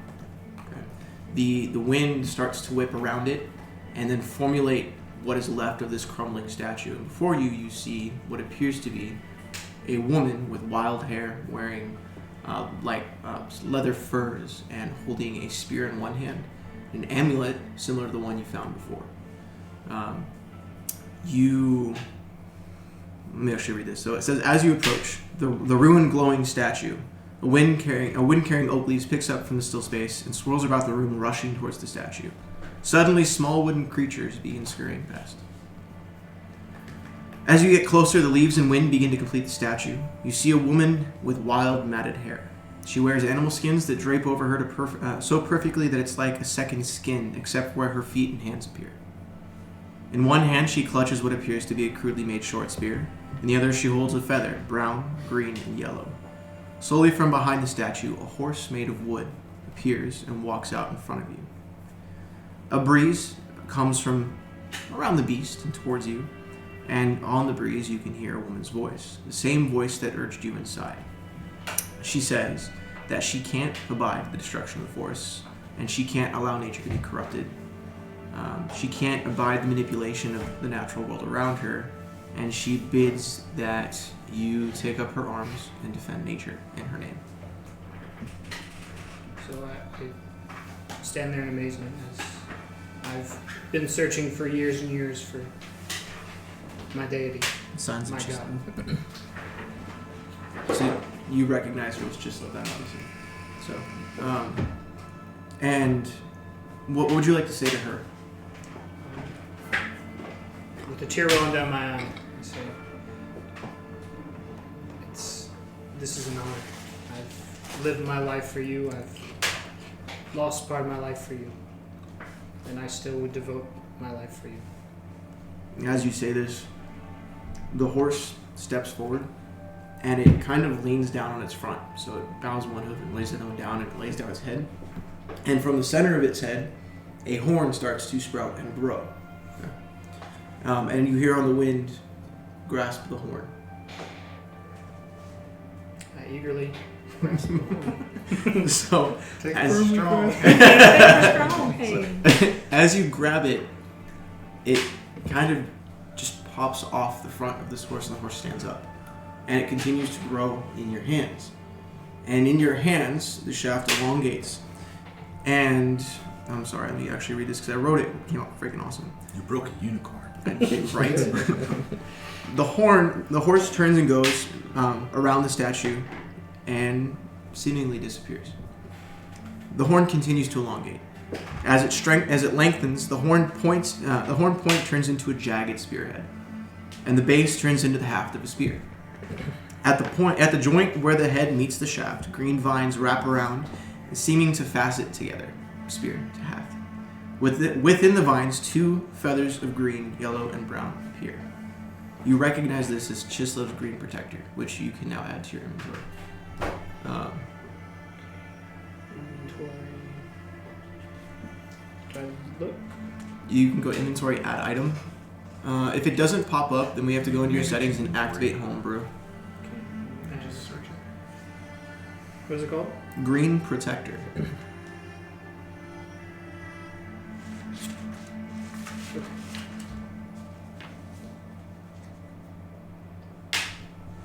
Alright. Add that to my inventory. Blue beans. Okay. So, as you see this and you grasp it with the other hand and you accept the spear, you wake up again. And this time you are laying in your camp with the spear draped across your body. And it's the next morning and your camp is in order. There's no longer a stream cutting through the center of your path. The only real difference is now you're right at the coast, right next to the canoe that was said to be waiting for you for your travel. Well, I get up and I inspect. I look over this spear that I have now that I didn't have last night. That I relish in the thought of my deity, my God, is now embracing my love and trusting me to do her will. And I pack up everything, make sure my water's good again, food, everything, and then I start walking towards the canoe. So as you're walking towards this canoe, again, the same little girl from before, she must be a ninja because she's just coming out of nowhere, comes running down the path at you, and she stops in front of the canoe. She goes, "Oh my goodness, you made so much time. You beat us here. My dad sent me to look because we didn't see you behind us anymore. He said that you might want to take this canoe to the next big town because there's no way you're going to get north from here in this little thing." So where you're at, if I can get my mouse to work for me. So where you're at currently, it's no longer on it. You're over here, right? So you said you're in Blood. Yeah. You're over here near Tarm. Yeah. So what you're going to have to end up doing is probably take the canoe downstream to this large city where you can catch an actual boat up to Vogler. Okay. That is what I shall do. Okay. I think the young woman, or the girl, and I tell her that it's been an honor and it's been a privilege to have been in your tribe, but it's time for me to make this journey on my own. So what would you like to do now? Do you want to get in the canoe? Do you want to get anything else? Do you want to start heading to the next town? Yeah, I'm gonna start getting the canoe and. Okay. So as you get in this canoe and you start paddling downstream, you think to yourself about the area you're in. You realize it's probably going to take you about a day's travel with the current to make that town.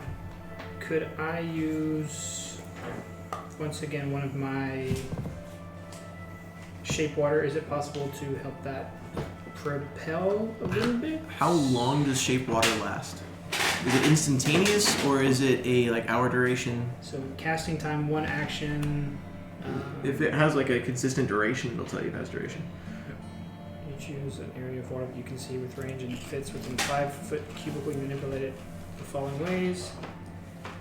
Instantaneously move or otherwise change the flow of water. Direct up to 5. We'll say that you can do it, and it'll cut your time down by a quarter. So you'll, instead of getting there at the end of the day, you'll get there just before dusk. Okay. So as you get in the boat to do that, we're going to pan over to Ito, which is actually ironically quite close. For now. So you, sir, had gone down to Shin to get the rest of your supplies, if I'm not mistaken. If you didn't, I'm going to say you did anyway. Sure. And decided you were going to come up to the next small town, correct? Yep.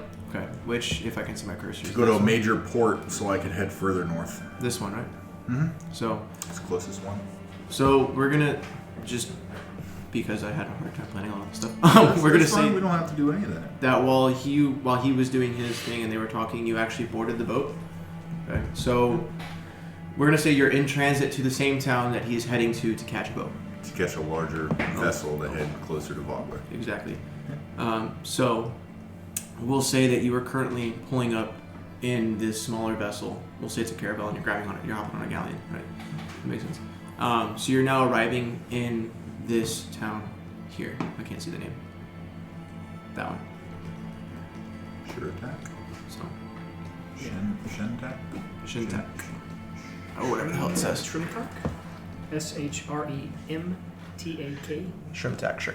Shrimp tack. Okay. That too. So you on this boat is pulling forward, and you see not a bustling city. It's not overwhelmingly populated, but it's well enough populated for it to be a central trade hub for this area. Right? You can tell it's import and export in and out of this region, up towards Slamia and Ergot and Silvanesti and so on and so forth. There are small fishing vessels darting to and from the docks, and at the main dock, as this ship pulls forward, you see a half-elf with a manifest. Taking my pack, put it on my back, walk over to the half-elf and say, excuse me, are you heading north? The half-elf glances up at you and he says, well, I'm not going north myself. However, we do have a large ship arriving or leaving tomorrow morning that's heading to Slamia. If you're looking for a ride. I would like to get passage on that ship if you don't mind. No, absolutely. However, you're going to have to go talk to Captain Eric Stormrider to get passage on that. If you're looking for the name of the ship, it's called the Silver Serpent. I wasn't going to ask.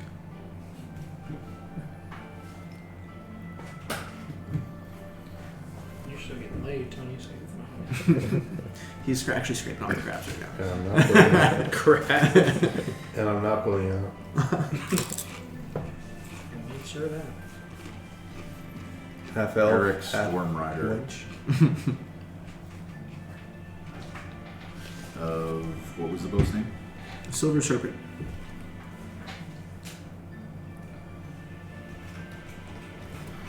I appreciate it, young man. And the half-elf just kind of, and then begins to continue inventorying the individuals coming off the ship. You were just Before I go, where can I find Captain Eric?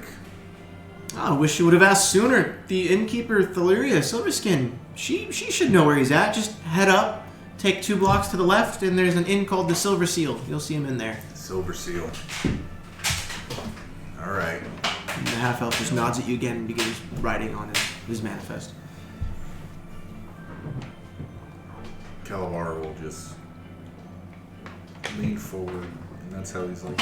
That's just kind of like his physical demeanor. Like he'll just, before he starts walking, he'll just start to lean and let it propel him in the direction he's going. It's an odd walk, but It's from years of practice, it helps him preserve some energy. I like it. And he heads 2 blocks down, looking for the Silver Seal. So as you're looking for the Silver Seal, so we're going to say it's about dusk in town. There's a small canoe coming out of the river inlet towards the same town. You don't recognize who's in it. You're focused on the road, but you see the same thing you saw coming in, and you have 2 options. You can either dock where all these fishermen are docking, or you can just pull up on the banks outside of town and walk in. Well, on the banks. So roll me a survival check so you can find you a spot on the bank. Can you have some of that? Yeah, I told you could earlier. You have paper bowls, right, Vito? What? Do you have any bowls we can put some stuff in? Fucking just go grab a bowl. Survival plus Are you 4. sure? I don't have any of the paper bowls or nothing. 10.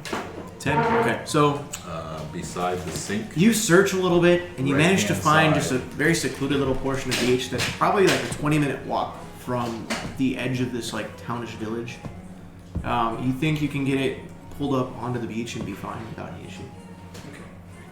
Okay, so you managed to beach it. What would you like to do? What do you want to do? You want to hide the canoe? Do you want to go into town? What would you like to do? I will pull the canoe up and sort of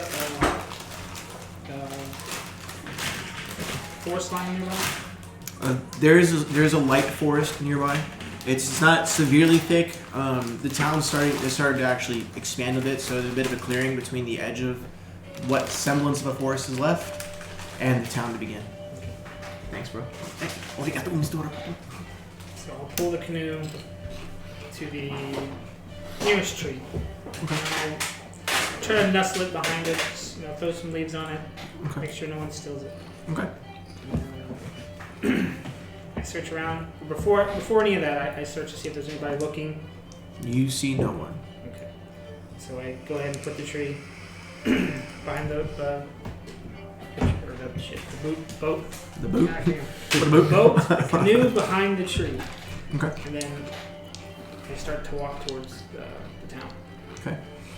It takes you about 10 minutes. You get into the town entrance, and the town feels alive, but you can also tell the people are tired. It's been a long day. The last fishermen are actually docking their ships.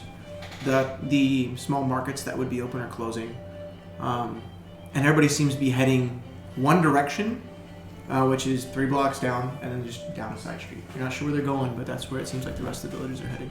Okay. So I continue walking down. I follow the crowd. Okay. It's a new city for me. I'm not used to necessarily being in cities, and I'm not familiar necessarily with this city, so Okay. I follow the crowd. So, as you're following the crowd, you are entering into the Silver Seal Inn. Sorry. You see it's relatively lively. From what you can tell, this must be the only inn in town, if most of the village is here. There is a small Kender bard playing, but he's not that good. People are just amused that they have music for a change. There's no Columbus. What would you like to do? That was a compliment. You see an elven barkeep tending bar at the back. There's 2 open stools. I will.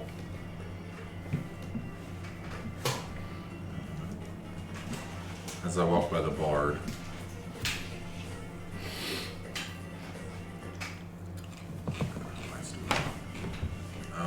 What's the equivalent to a copper? Is it just copper?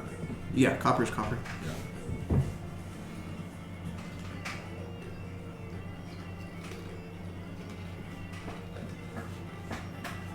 Anyway, I kind of toss 2 copper Okay. over next to the bard.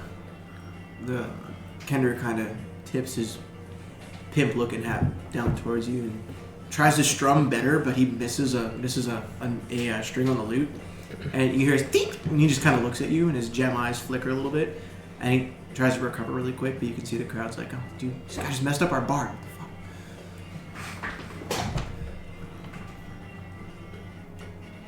What else would you like to do, sir? I'm changing shit for a second, sorry.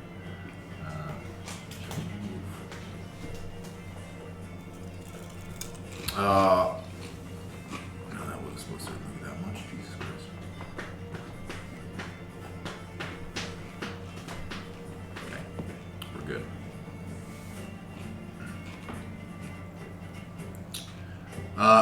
Real quick, when we did our session 0, you had us roll for coins. Was that in gold or silver? It was in silver. Okay, Yeah. just making sure I didn't input something wrong. No, it was in silver. Good. Walking up to the bar, kind of not take a drink or ask for a drink. Just say, I'm looking for room for the night. And, I'm heading out in the morning, so just one room. I'm looking for Captain Stormrider. So the innkeeper, she kind of, it feels like she walks over to you, but it's like so gentle and breezy that she kind of just almost waltzes in front of you. And she says, "Oh, you're looking for the captain of the boat, the big one outside? He's actually over at the other table over there." You look over and you see this sea elf sitting at this table, and you got a minotaur on one side, a hobgoblin, and a couple of normal variant humans sitting with him. And you can see that he's kind of a grandiose figure, He's got clothes that are a little bit more puffy than they should be. This big, like, Captain Barbosa hat. And they're the loudest table in the room, but you wouldn't have noticed until she pointed it out. Seals. And he'll kind of smirk a little bit. I appreciate it. How much is the room? And she looks at you, and she flirts with you a little bit. She goes, "Well, for you, it'd be nothing if you stay for the night."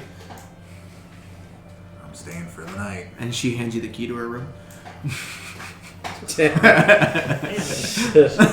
Throwing it at you. So, I'll just kind of stand up straight, adjust himself, give a little nod, turn around, and walk over to the captain's table and say, "Captain Stormrider, I presume." And the sea elf has like a very faint, almost like seafoam green skin tone, and these dark green eyes. Kind of looks at you in flashes, and his huge smile, huge personality says, "Ah, yes, that's me. How can I help you?" I'm looking for passage. Passage where?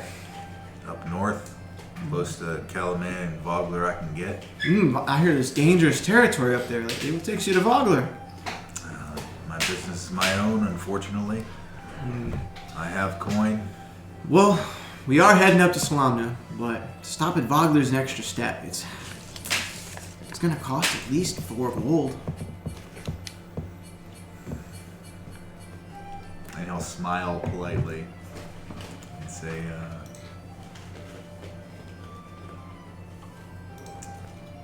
"I like your attitude, youngster.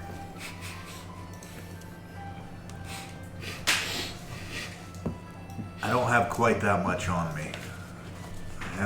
I have some, but my business, I'm going to bury a friend.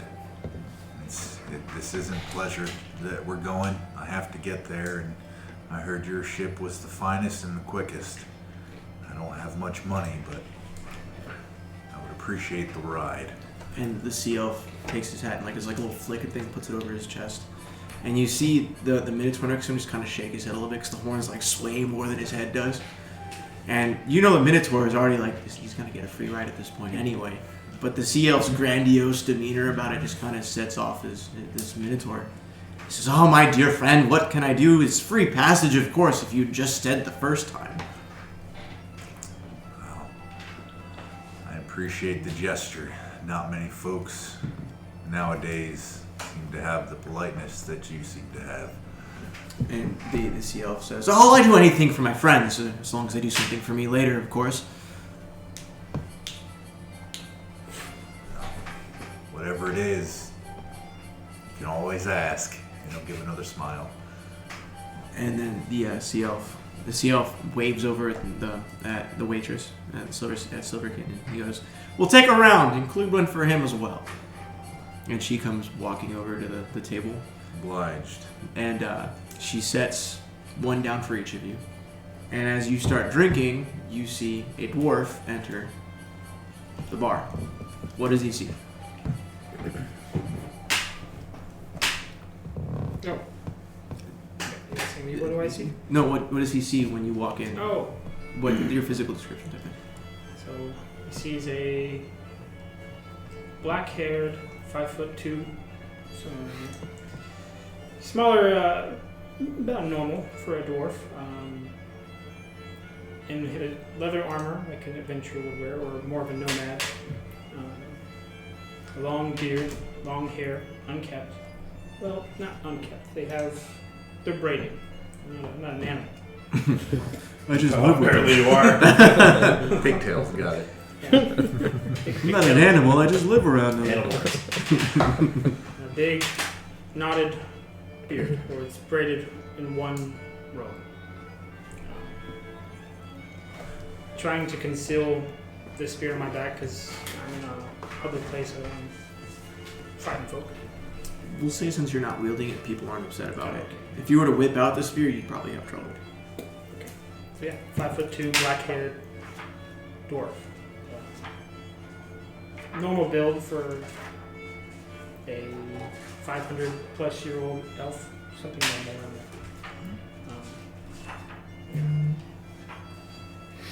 Cool. What does he see looking towards your table besides the boisterous? Yeah, so you see merchants?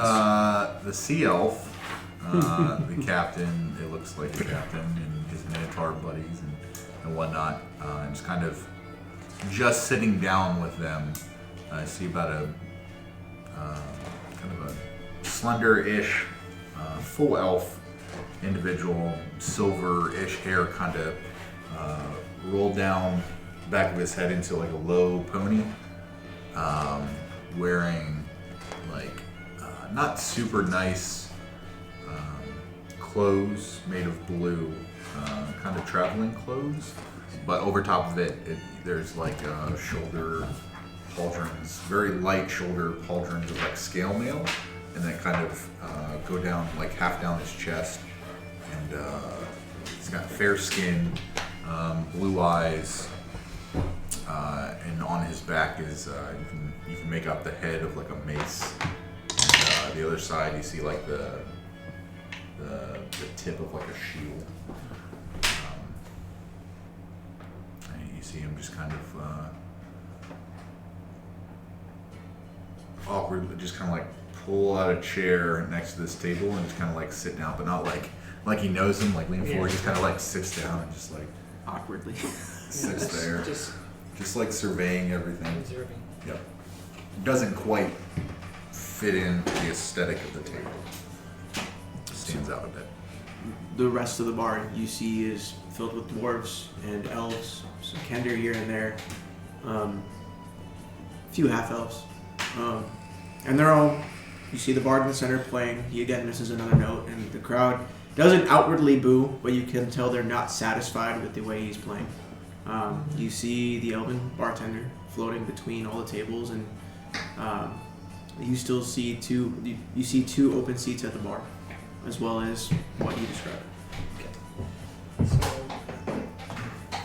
I look up towards the bard who had just messed up, but where I'm from, we don't have bards, so I it's a little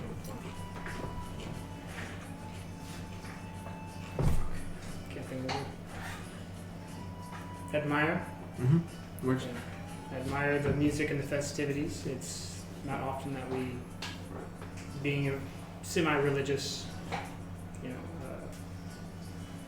group that we were in, it's very seldom that we get to see festivities like this. So I'm amazed. Mm-hmm. After that, I walk up to the bar. I look up since I'm shorter individual, and I ask the barmaid, whereabouts can I find transit to? What was the? You try to go up to Vogler. Up north. Yeah. Mm-hmm. So it's, And she again floats like back and forth across the bar. It seems like she's not walking; she's just back and forth. She's that kind of feline grace. And she stops in front of you and she said, "Oh, you're the second person looking for travel north today. You see that big table over there with the Minotaur and the Sea Elf, the regular elf, because we're the best, and the the rest of the crew. The Sea Elf, talk to him. He's got room. Probably he'll let you know."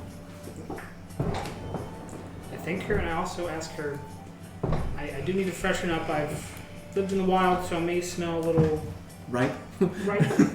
So, how much for a room? And she kind of rubs her nose a little bit as you say ripe. And she goes, "Well, typically I don't charge much, but you seem like you really need it. We'll say 4 silver pieces for a room and board for the night. We'll include a meal." Jesus. I grimace a little. I'm not too heavy on cash. I say to her, "Never mind. There's a river nearby. I can bathe in the river. I'm used to it. Thank you for your kind offer." Before you could even get it out the rest of the way, she starts to get desperate.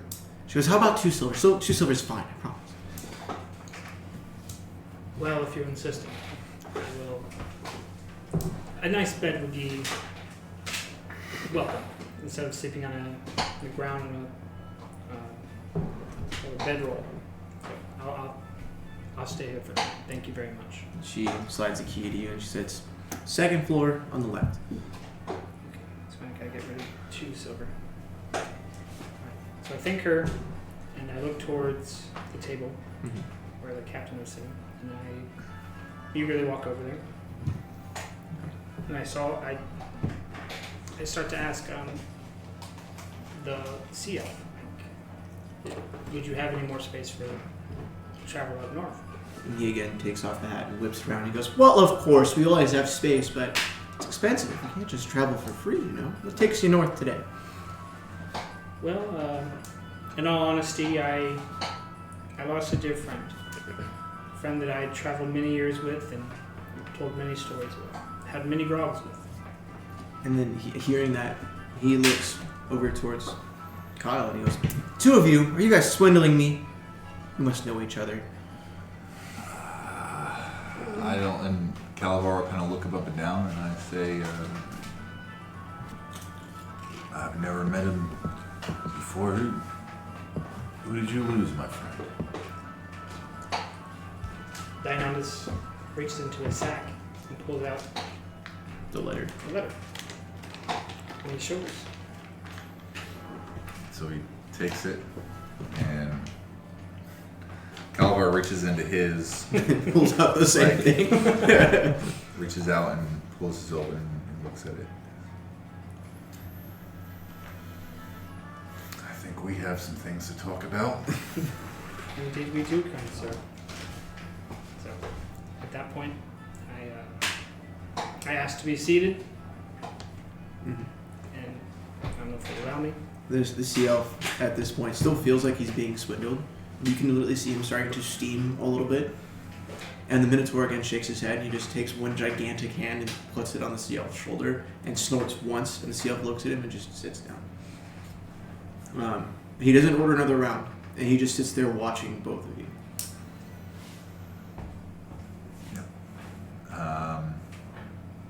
Calavar will kind of glance over the sea elf a little bit. Just kind of shift a little and say, my name is Calavar Unathan. I didn't catch your name. So, my name is Dionysus Stonebark. I'm not too familiar with the area. I am familiar with the area. I'm from Blode. And as I said, A druid, a druid, if I'm not yes. mistaken. I've Correct. traveled around there occasionally a time or two. Correct. I'm very familiar with the creatures in this area and traveled. I'm sorry, I'm fucking this up. You can't fuck you D&D can't up. mess up There's D&D. no way to fuck it up. You're good. Good, man. Do you? I've had many adventures and many stories told of this area and shared with, that I've also shared with Yes. Ispin. And I hope to hear the stories that you and him maybe have told together the travels that you've been through. Well, and Calavar will smile, remembering some things, and kind of when does the round come out? Right now? Okay. And as the round of drinks come out, Calavar will take a small sip and then slide the rest of the ale over to you and look at everyone else, and he'll say, have you all heard the tale? Hang on, I literally had it. Of the great cheese heist. As you're saying that, you see the sea elf has been talking with the Minotaur in hushed tones. I know you guys both can barely hear what they're saying, but you hear mages by sorcery. You hear dangers in the east, and you hear secret control. And as you guys, As he's talking? well, as they're already saying that, but as you start looking around, you hear that Yeah. just before you start talking. And then you hear the words "trust in them." So Calabar will hear that and think to himself, all right then, on for the story. And he'll explain of a story that you may have heard from Ispin or from the tales that he's told. And he'll say, there once was a man named Ispin Greensheild, his friend Becklin and Codgel. They traveled around all over the place. Now you see, Ispin was a lover of fine cheeses, and I'm sure you're aware. Very much. He heard of a shipment coming in through a town of the finest cheese you've ever tasted. So the three of them decided to pull a heist. And it was epic. And he goes on to explain the heist, how they tried to get the wagon and like go underneath and like take a little dagger and cut through it and try to funnel the cheese out, but then Ispin got stuck and Becklin had to try to get the guards of the wagon to look at her, so she did like a floozy dance and the cart stopped, and then Codgel came and unhooked Ispin, and as he pulled away, Ispin had like a piece of like fine Gruyere in his hand, and that's all they were able to get away with after weeks of planning for this great cheese heist. And Calabar would just laugh at the story and he'd say, that's always my favorite story. That's just kind of summarizes Ispin. Always planning big for that big job, and then, well, you get a story out of it. Dionysus will join in the laughter as well. Dionysus also says that I have many great stories like that as well. Hopefully tonight we're able to share more. Indeed. How long have you known Ispin? I met Ispin some scores back. Maybe I look up to the ceiling trying to recall. Maybe 40 years ago. That was before I met him. I met him about a decade and some change ago. We went on a couple adventures ourselves. Actually, he was traveling on a road in the wastes. You know how this darkness is after the Cataclysm. He was getting ambushed. I happened across and I helped him fight his way off, healed him up a little bit, and he went to go meet a couple of his friends at a nearby tavern, so I decided to accompany him. He asked me to, so we could watch each other's backs. So that's what we did, and then meeting his friends, we kind of all got on fairly well. We traveled around a bit together. Until he sent me off somewhere to learn my craft. And last I heard, he retired in Vogler. Haven't spoken to him since. Interesting. I try to keep in touch as often as I can. It's hard being nomadic. It's hard to send out, letters and such. Yeah, I get that. But he, when I met him, he traveled with my tribe for a bit. He learned the ways of the Druid. He learned our ways. And, became part of our family. So that's how I know him. Were you with him when he got the shield? I can't say that I was. He told great stories of it, but Do you believe it was magical? it's neither here nor there. I like to think he made it magical. He was an excellent man. I would not travel this far for anyone else but him. Yeah. And looking off to the side, has anyone else finished their drinks? They have ordered a second round, but you notice they didn't order for either of you two. That's fine. So. Is there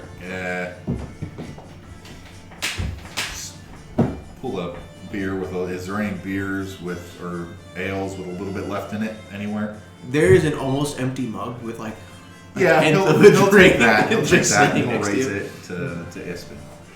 And he'll down with Take a shot of beer. Yeah. I like it.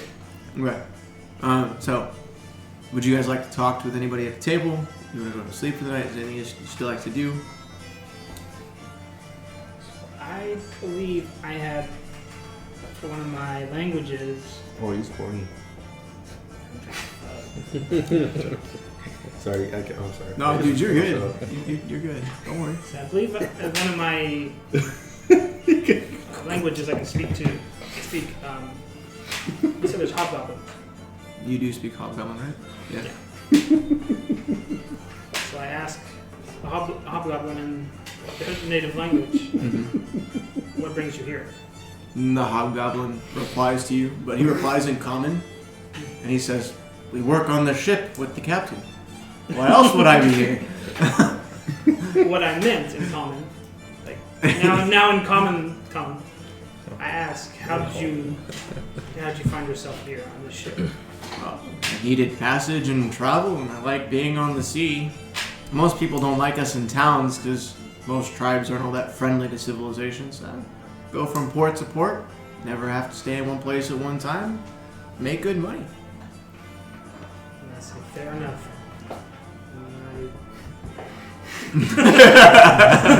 I sense the mood.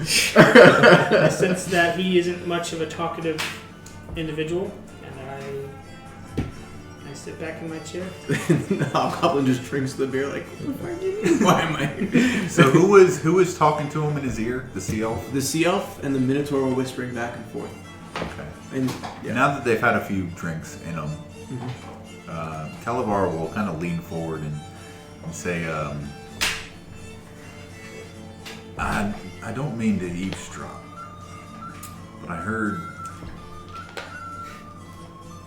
y'all talking about us. And the sea elf will glance down at your pendant that's sitting in the center of your chest. And I'll look back at you and say, "Oh, we've heard some things." Should we be worried along the passage? And the sea elf will say, "Well, we've heard things aren't going well in certain places across Krynn. But we've heard that your order may be behind it." And before you can even reply, he said, "It just depends on what robes you wear, really." That's true. What have you heard? And he just kind of looks at you, and he goes, "Nothing really."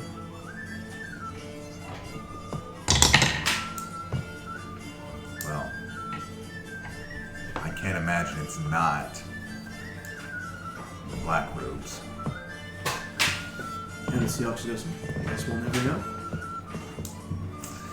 Calavar just kind of shrugs and says, do I still have passage? And the sea elf, he looks at the Minotaur, and the Minotaur looks at him and huffs again. And the sea elf looks, he goes, "Fine, I'll tell you what we heard. You'll still get passage, but I don't want anything to do with whatever your secret little plan is." I barely want anything to do with anything in the world, honestly, with this darkness. But you do what you can to survive. And he goes, "Yeah, it's true. That's why I'm glad I'm on a boat and not on land most of the time." And he goes, "Yeah, we heard that the members of the Mages of High Sorcery been spreading lies of the dangers in the East lately, and they're trying to keep people isolated. We hear that people are scared, and the mages want people underneath their control." Well, I don't know anything about that.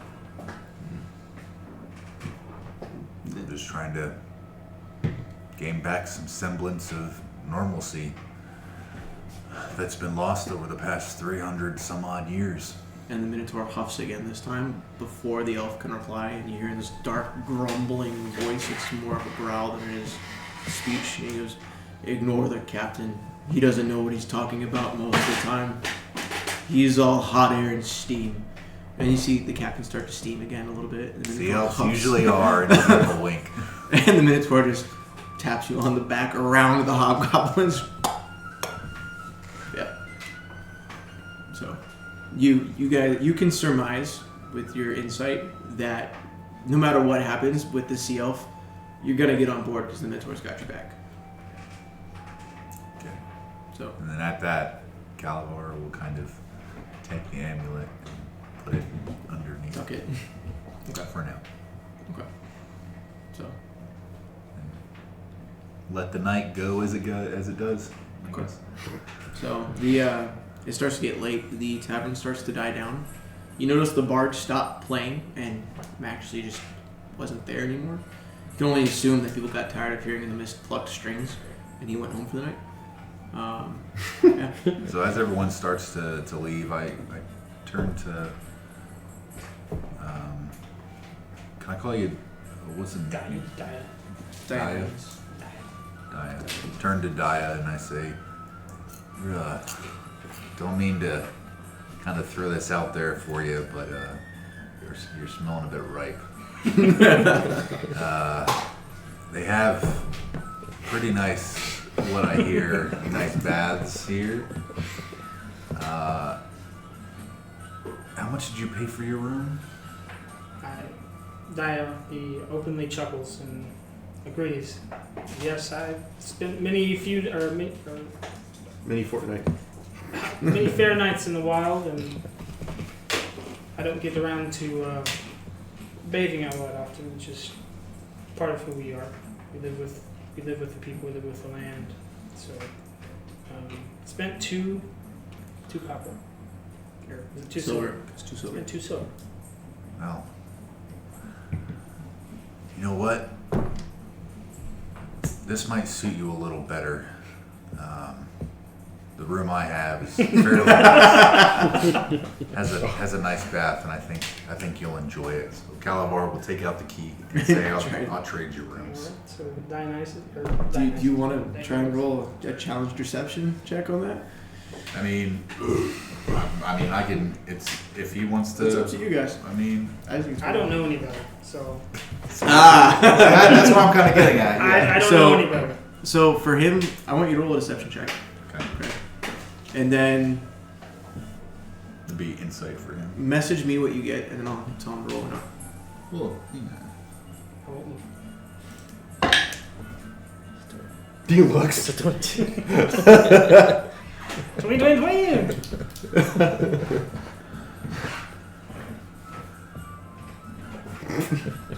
Okay. I'm trying to control myself as much as I can, but I'm literally about to pop. Well, I can hold on to it. If you want to have him roll, and then I can tell him what he That hears works my too. voice and shit. That's fine. Roll me a perception check at disadvantage because you're not used to towns. Right. Disadvantage, you roll 2 dice. You take the lower number. Okay. Perception. Thanks. Plus 2. So 4 minus 2. 2. Yeah, you totally believe everything he tells you. Sincere.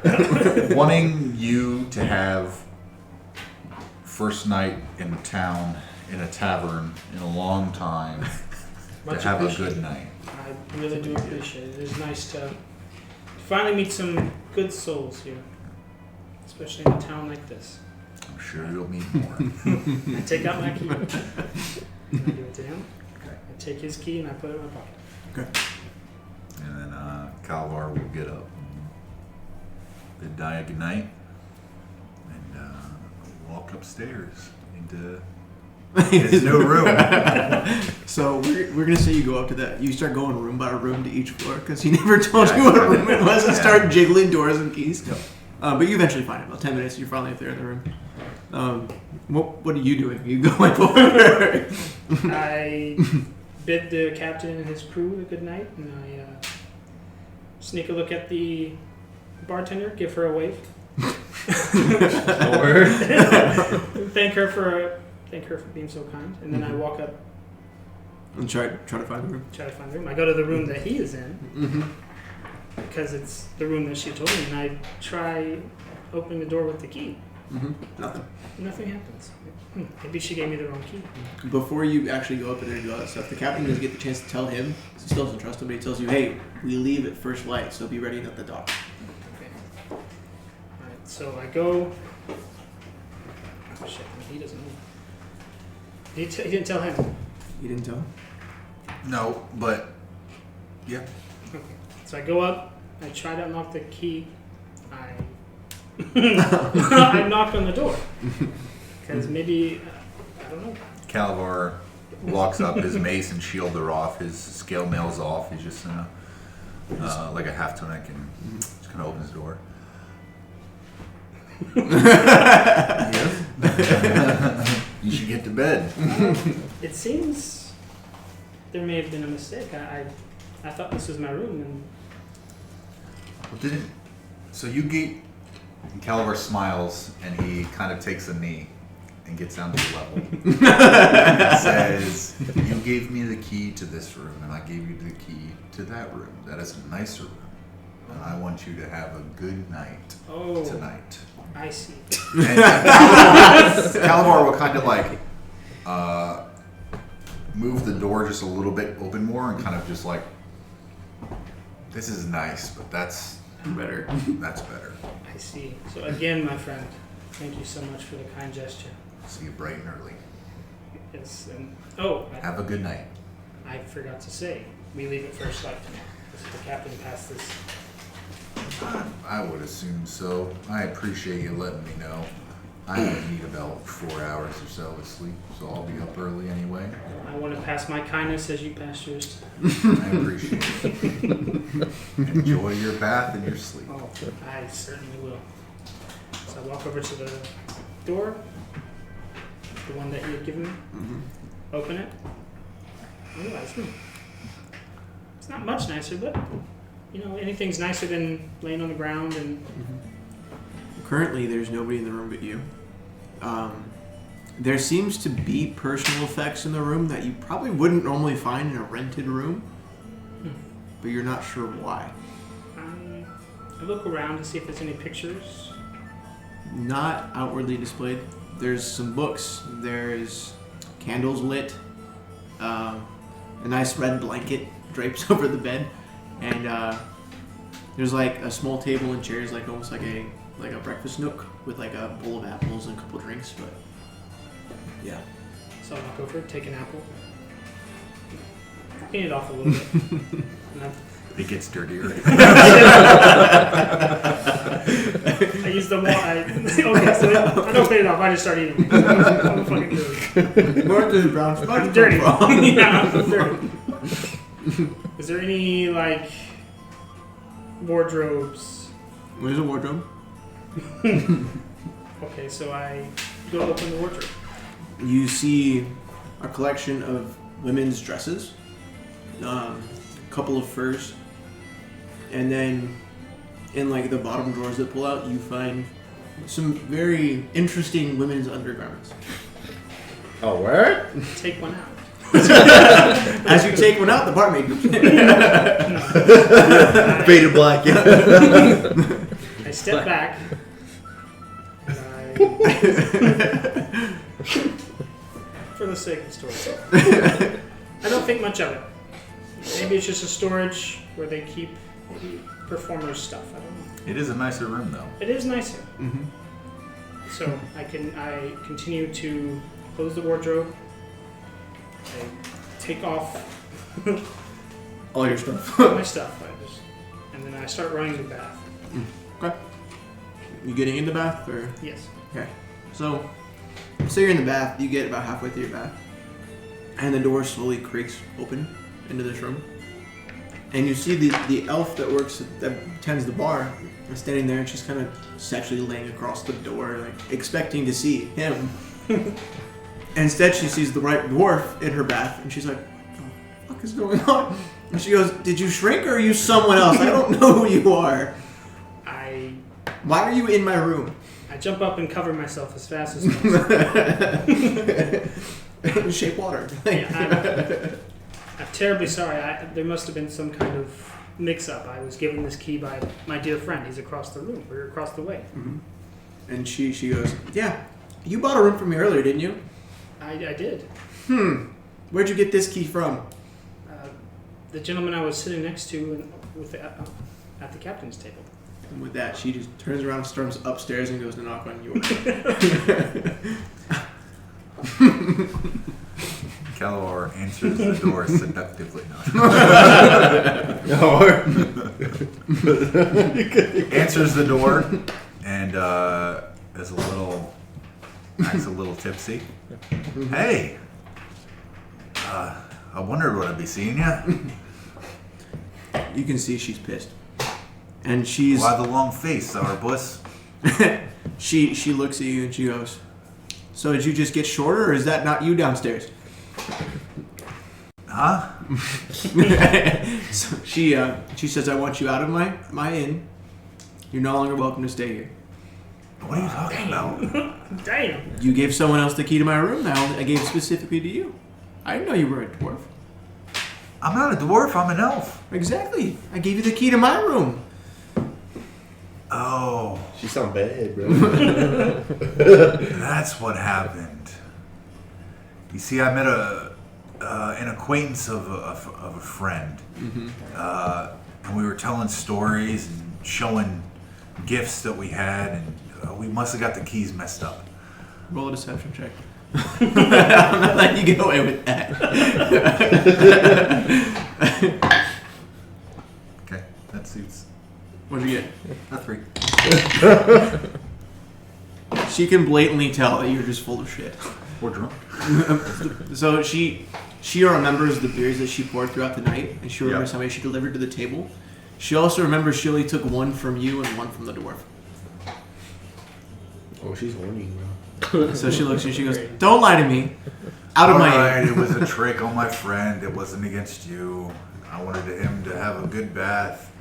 You own the place. I figured you have a good bath. And she says, "I'll tell you what. You pay 4 silver for the room, you can stay for the night." Yep. And he says, but it's and he like bends over. It's over here. And he like looks back, trying to give her a little.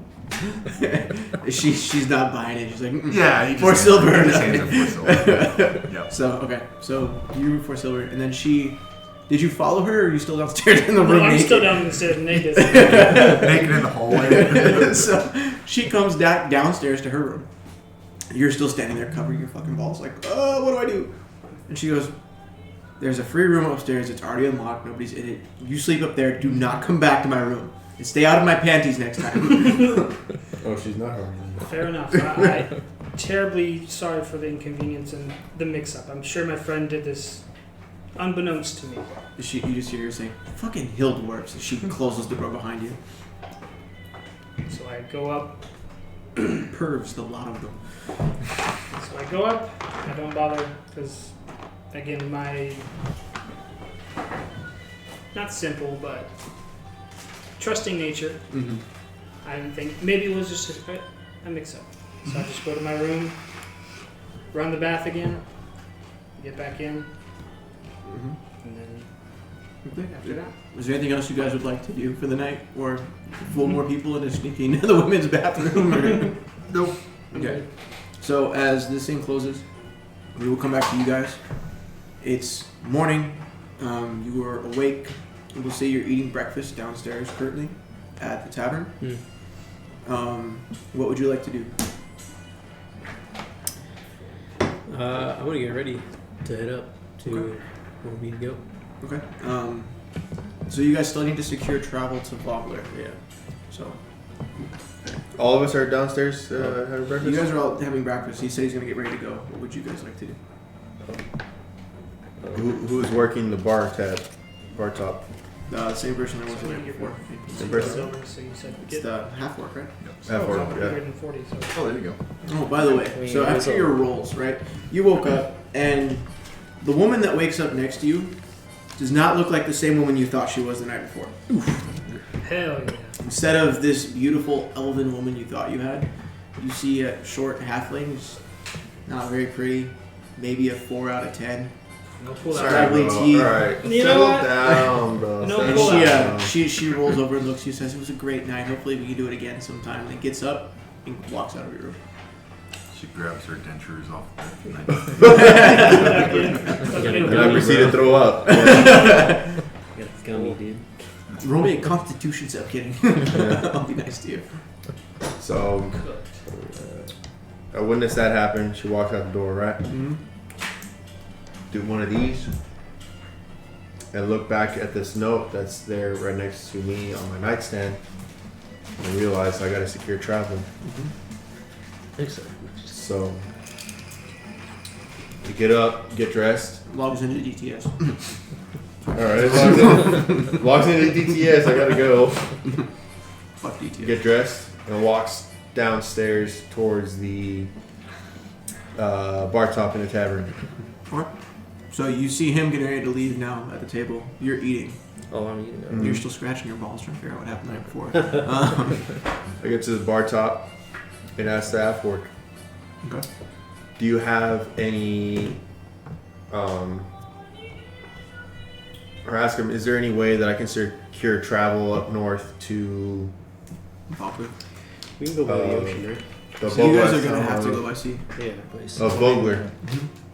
Basically, my character. Well, it's what I do all the time, like raid, naval trade routes. Rape or raid? Raid. Both. Both. Like, so yeah, because this is Ergoth. Yeah, so you would. We'll say that you know the captain that has the ship Okay. at the dock currently because you've sailed with him before. Okay. So you would probably go straight to the wharf then, right? Yeah. Okay. Which means you're looking for the Frostfang.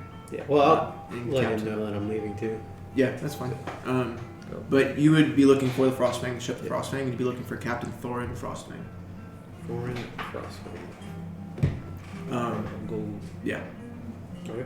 But you're talking to the innkeeper. Mm-hmm. Okay. You're asking for travel. Yes, I am. Okay. You can overhear him asking that if that leads you to where you were going to tell them, right? Yes. Okay. There you go. Connecting.c. Okay. Well, I'll call them. Like, Because I haven't met this dude very briefly. I haven't met. Horn tag. What's your character's name again? Cook? Bacchus. Bacchus. Yeah. I'll tell him that Bacchus here is also an Are you- acquaintance of Are Ispin. you still trying to see Ispin? Yes. I know a way up to Vogler. Vogler. Oh, If you want to come with me. yes, that would be much appreciated. All right. Let's go. As Bull rings get locked. As I'm talking to the half orc on the bar tab, I overhear them talking about going to the same place where I need to go to. So I turn around and ask them, "Hey y'all, I'm trying to go up there to visit a very good friend of mine. Would you all mind if I come along with y'all?" It's You not know up to him? me. It's up to him. You know him? I met him last night. He seems like a alright dude. Pay for my drinks. Pay for your drinks? Yeah. Hmm. Sorry, Why do you need to go up, man? I'm visiting a very dear friend of mine. He's being laid to rest. What's your friend's name? Who's that? Mr. Greensheild. Ispin. Okay. Yes, sir. Seems you know him too. Odd that we all met up here, coincidentally. Yeah. Well, I'm heading north to Vogler, and he's welcome. If you know Ispin, you're welcome too. Appreciate you, sir. Appreciate it. You guys Pack my leaving the stuff. bar, or you? I'm ready to leave. Yeah. I'll go grab my stuff from the room. You guys heading to the shop, or you going straight to the boat? Well, by the way, you should get checked out. I'm sorry? I saw you go upstairs with that halfling. She's been around. Oh. Constitution saving throw. Well, so it says that I'm immune to disease and magic. Yeah. Okay. But I'll say, Let's get that roll though. Let's see what you got. Constitution saving throw. He made it canon. Now it's a thing. all right. You said, what was it? Constitution saving throw. Constitution. So that's on the Like main the US? screen. On D&D Beyond. That definitely gets around, bro. Good lord. I'm gonna be the fucking half elf of the class. Constitution, right? Here? There's saving throws, but there's Plus 2? plus it helps him learn how to do saving throws. Yeah. Okay. Is it a D20 or what? It is a d20 plus your modifier. Okay, yeah. Better not get the fucking class, bro. I'm fucking lose my shit. Hilarious. Gets 8, yeah. Oh, Jesus Christ. Rolls a 1. One. What'd you get? Oh, I don't know which one is. 9 or 6. Oh, Where did my other portion of the d20? Constitution? Mm-hmm. 8. Oh. Alright. Rolling. Okay. Oh my god. Well, Give it to me straight, Doc. You're a little itchy down there. You don't see any rashes or any bumps. You're not sure what's wrong. Just whipped out his phone in front of everybody. You're In my not pouch. itchy. Luckily, I have penicillin. Pops a penicillin shot. You think... I'll do it since you're a nuclear. You think if you were to take a clean bath, or to maybe drink a healing potion, or see a healer, you'd probably be fine. I decided to take that healing potion. Do you have one? I don't know. How do I check? Inventory. You can also ask the innkeeper if he has one available. Oh, how do I see my inventory? Oh, right here. Pouch, right? Nope, so not pouch, this inventory. is your entire inventory. I'm missing That's one. it? Did you take equipment? What do you... You didn't add equipment. Trap. Do I literally have just a fucking stick? You'll have to check and see if he You got robbed. selected all of his equipment, I got it. because there should be more that he has. Okay, one second. I'm carrying around a pound fucking stick, bro. use a stick to scrape it off, you know? Okay, well, What were your regardless. second constitution save? I might Yeah, need some help you- doing my inventory, but regardless, Yeah. I go straight to the innkeeper and ask if they sell healing potions. He looks at you and he goes, "Spent time with Brigitte again, didn't you?" Well, innkeeper, I lay my pipe where I do. Unfortunately, she's a pipe that gets laid often. Itchy, huh? Yes'm. He pulls out this like specialty beer grog thing, just like sits it on the bar table, the bar top in front of you. It sloshes out of the sides, and he's like, "This'll cure everything you got. Just drink this. It's on the house. I need to fire her ass anyway." And grab that mug. Tell him, thank you, sir, and thank you for a good night. Okay, so Drink it.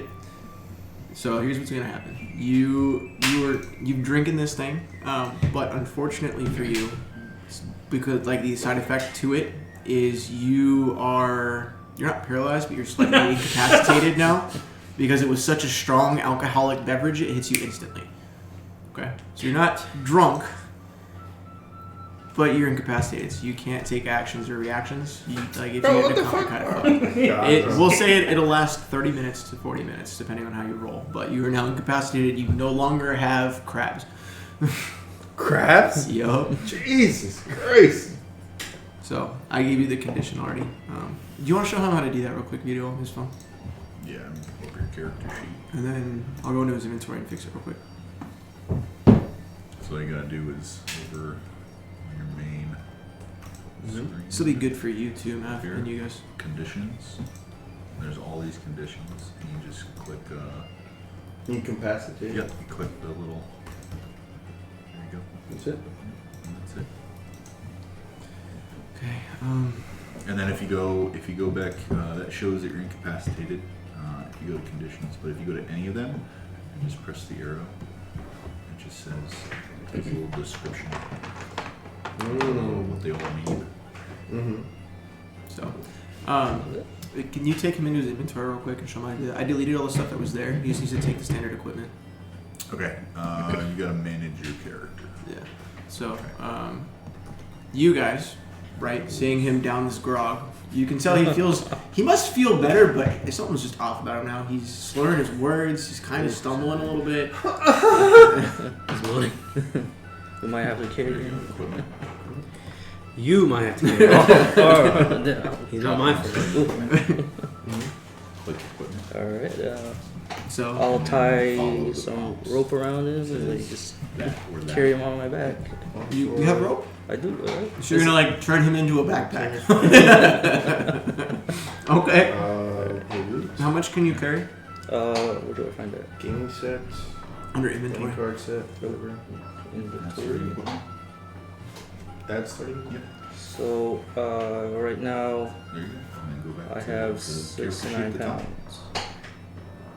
Backpack, And you 61 scroll over. pounds. So basically, you should have a total weight Now you carried. have all your everything that you have. Okay. In your inventory, That's all the shit you you'll got. have weight carried. It says And weight then- carried, yeah. Yeah, you should be able. And if you click on that, it'll say encumbrance. It'll say carrying capacity. Oh, hold on, I'll check because you're on your phone. It's harder to do on your phone. Let's see here. Fangrari Kalam. It's like Ferrari of. Okay, so inventory, weight carried. You can carry a total of 255 pounds. 255. You are currently carrying 69 pounds. Nice. How much does your character weigh?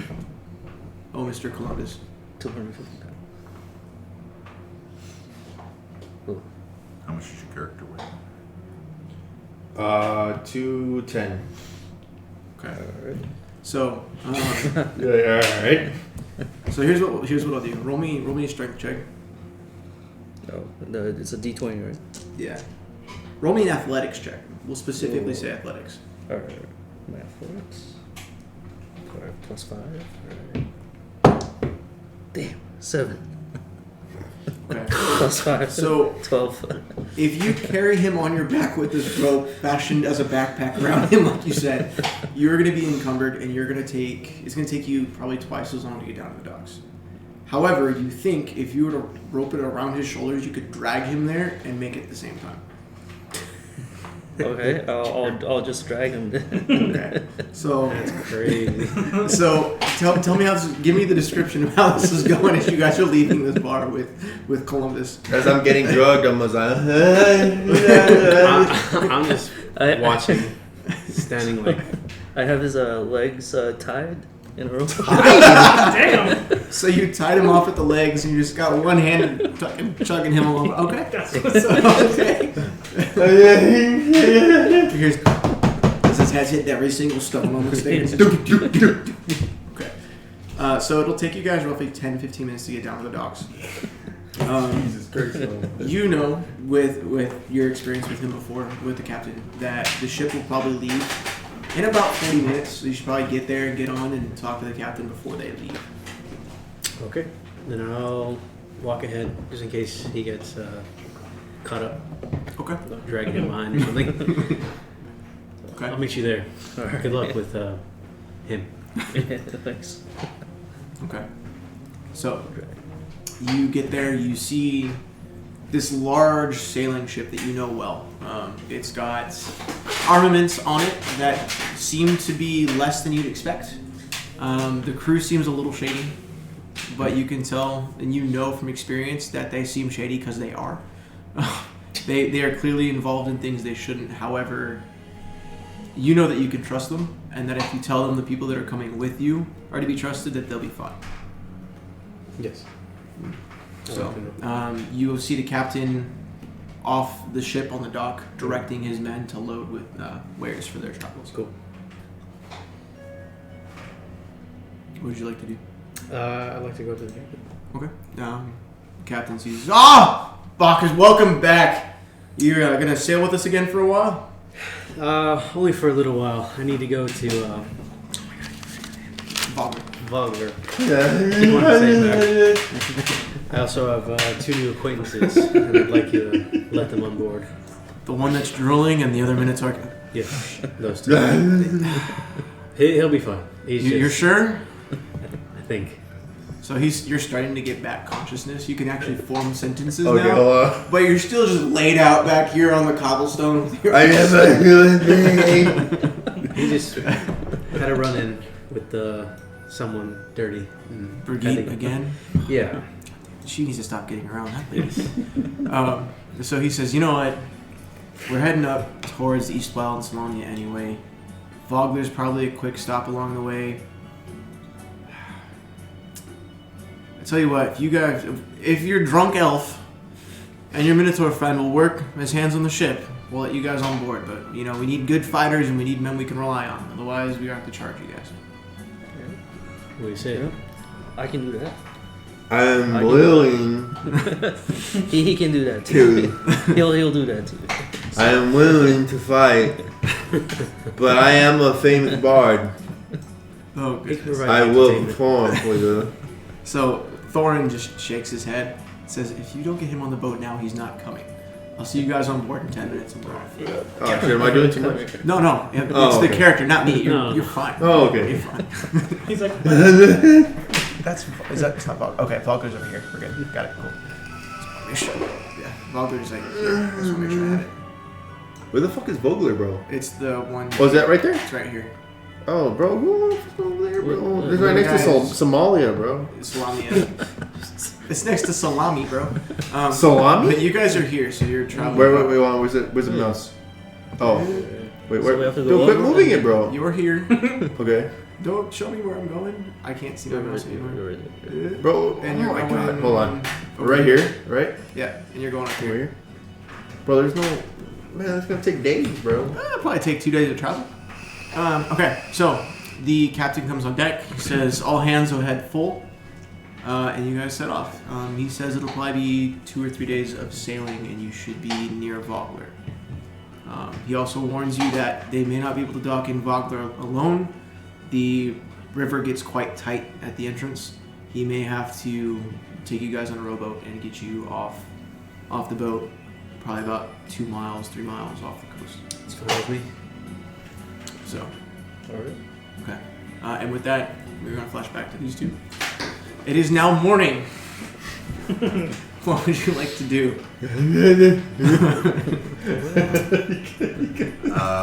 Did D&D Beyond crash for you guys? I can check. What's up? Bullshit. I've got it up. Oh, hey, bro. Do you have an iPhone charger? I'm sorry, I didn't mean to interrupt you. No, it's working for me. It was crashed. You might have a system update. It did that to me the other day. Was that you needed a system update. Yeah. Yeah, I'll just go back to it. I love you 3000. Can you get a playing console? Calvar Better roll to from this one. has been awake for a I'm while. trying to figure out if I did this one. It's kind of good downstairs and waits for his new friend to head out. So I'll probably do it. Doesn't really order any food, just kind of sits there and waits. Okay. Quiet and sullen in the corner waiting. Yeah. Okay. What about you, good sir? What would you like to do? so in the time where it went dark, I had also noticed that if I put my dirty ass clothes on a clean body, you Okay. still equal I didn't dirty. look for it. So in the time in the morning, I washed my clothes as well in the tub and Okay. let them dry. And I also take all my belongings, walk down towards the front, apologize to the barmaid. She just kind of looks at you and shakes her head, says, "Don't come back here. Just don't." Fair enough. And then I go to seek. What's your guys' name? So good you have to take notes. Yeah, I definitely gotta take notes.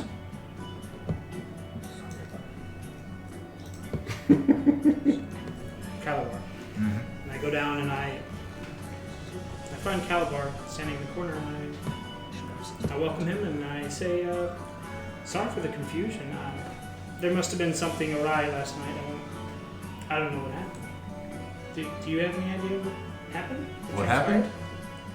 So I believe I was in the barkeep's room last night and she was not very pleased that I jumped out of her bath naked, It's odd. standing in her room. She must have given me the wrong key. You never really can tell with towns like this. I see. Sometimes accidents happen. Oh, Not every barmaid's perfect. I get it. I completely understand. It must have been completely coincidental. She must feel terrible about it. I wouldn't bring it up too much. She awfully seemed. She seemed quite irate this morning. So Just so you guys know, if you wanted to test to see if a character is lying to you or somebody's playing, tell me you think they're lying, and I'll have them roll deception. And you. no, Yeah, I'm gonna try to play like he's just not coy, Naive. but naive. Okay. And Calabar is his guide into the unknown. I'm gauging. That's what Calabar's doing. He's gauging so that he can deal with however Dia is in the future, knowing this interaction and everything, how he responds to things.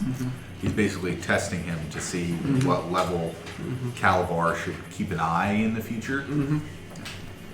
I like it. Very lunataric of you. I find him and I greet him. Good morning. How was your rest? It wasn't bad. It seems like you had a good bath. Well, I smell much better now. I'm not turning as many heads now. I appreciate that. Best since we're going to be on a boat for a couple days, I might as well start fresh. Indeed. By the way, technically all of you've gotten a long rest, so if you use spell slots, go ahead and hit your long rest button. If not, you should be fine. I think you were fine. You're going to need a long rest, though. I used Detect Magic. Then yeah, go ahead Yeah. and shoot it. You already did it then, right? Yeah. I figured. Oh, to regain your spell slots. Oh, wait. Yeah, right. Speaking of which, did you ever choose your spells? That's a no. Okay. Okay. Give me a sec, bro. You're going to need to Well, choose those. Where are we on? What do you say we head out? More than happy to begin this adventure. Actually, Jared, can you help him choose his spells? Yeah. What's your... He's a bard. You guys are good. Oh, okay. Don't worry, you're good. Do you know exactly where we're going? To the docks. We're looking for the Silver Serpent. Does it? Okay. Is the name of the ship. The captain. I'll probably Captain. use that. Yeah. Again, I'm unfamiliar with this land and this town. In fact, maybe I could follow you. Abilities? Yeah. No, actually it's not. And Calabar will begin to lead him and Dia. Okay. Is there anything you guys Just want to do in town before you board the ship? I mean, there's probably one single store that's open. The bartender might have some stuff. If you guys need anything. First level. Well, I don't think she wants to talk to us. Yeah, she might just upcharge it. You never know. Yeah. So we got spells right here for bar. Would you like to visit the shop before we go? Any necessities, any rations that you would need? With it being first light, are the shops even open yet? You might be able to find a single shop, but it'll be opening at, let's say, like at specifically dawn. You would only have like 30 minutes to shop and get on the boat before it leaves. So you gotta Sure. pick two of these. If you want to two check out the full general store or see. Yeah, that's if you don't mind. I'd just like to make sure that everything is. Very well. You can pick four from this It looks like this one might be open. And he points at the shop that's open. So outside of the store, you see a sign. Yeah. It looks like a gust of wind Magic. and a little snowflake on the front. Over and over again. And underneath it says Frostwind Provisions. You can only use it typically. The door is Depending slightly on the ajar, slots so you're assuming that the shopkeeper So must say have you have just two arrived to slots. open up the store. You can can hear him inside, kind of organizing shelves and items a little And bit. then you have to take a long rest to recharge it. What would you like to do? I walk in and But you Do I have pick up to remember? to the bartender. Or Yeah, so you can The shopkeeper. the pick whatever you shopkeeper. want from first level. Sir, what do you sell here? What exactly do you sell? He looks at you and goes, well, first off, the name's Frostwind, so it's a pleasure to meet you. Pleasure to meet you as well. 211. So if you Call me see something you Dad. like, We have some general supplies That's here. easy order. Some rations, Okay. maybe a couple of healing potions. And Thank you. Nothing, yeah. nothing crazy. You know, anything specific you might need, like weapons or armor or shields or potions or magic items. It's a different shop. They probably won't be up for another hour or two. What? Some basic stuff, you know. What kind of armor do you have? Mine's kind of run down. The most we might have is some normal clothes, maybe some padded armor, maybe a single suit of leather in the back, but it's not very worn down leather. I see. How much are you selling the healing potions for? Probably about 20 silver a piece. 20, 25 silver a piece. You know what? If you have some bronze, I could probably make it cheaper. We're running on short on bronze and steel around here. Well, you know, we are making a journey, and I like to stay prepared. And I would like to buy 2 healing potions from you. Okay. How much are healing potions? I'll say 20 silver a piece. 20 silver or 15 bronze. Because they're low on bronze. Can you do 4 for 50 bronze? You know what? Make it 55 and we have to do it. I'll pay. I'll split the price. How about that? I'll pay 30. You pay 25. Sounds good to me. So I'll just get rid of. He grabs them and sets them on the countertop and goes, "Is there anything else you need? It's early. I've still got a lot to do." Bronze is equivalent to Silver.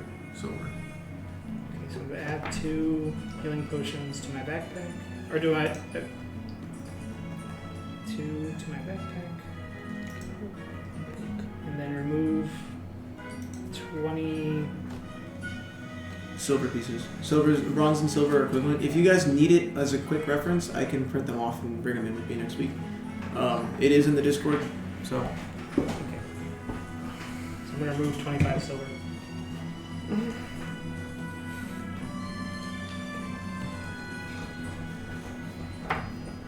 That's probably another way I play that mechanic of them having 2 forms of those currencies, since metal is very sought after, the bronze and the steel. If they're looking for a specific type of currency, I'll probably specify it and make it a different price than the standard price.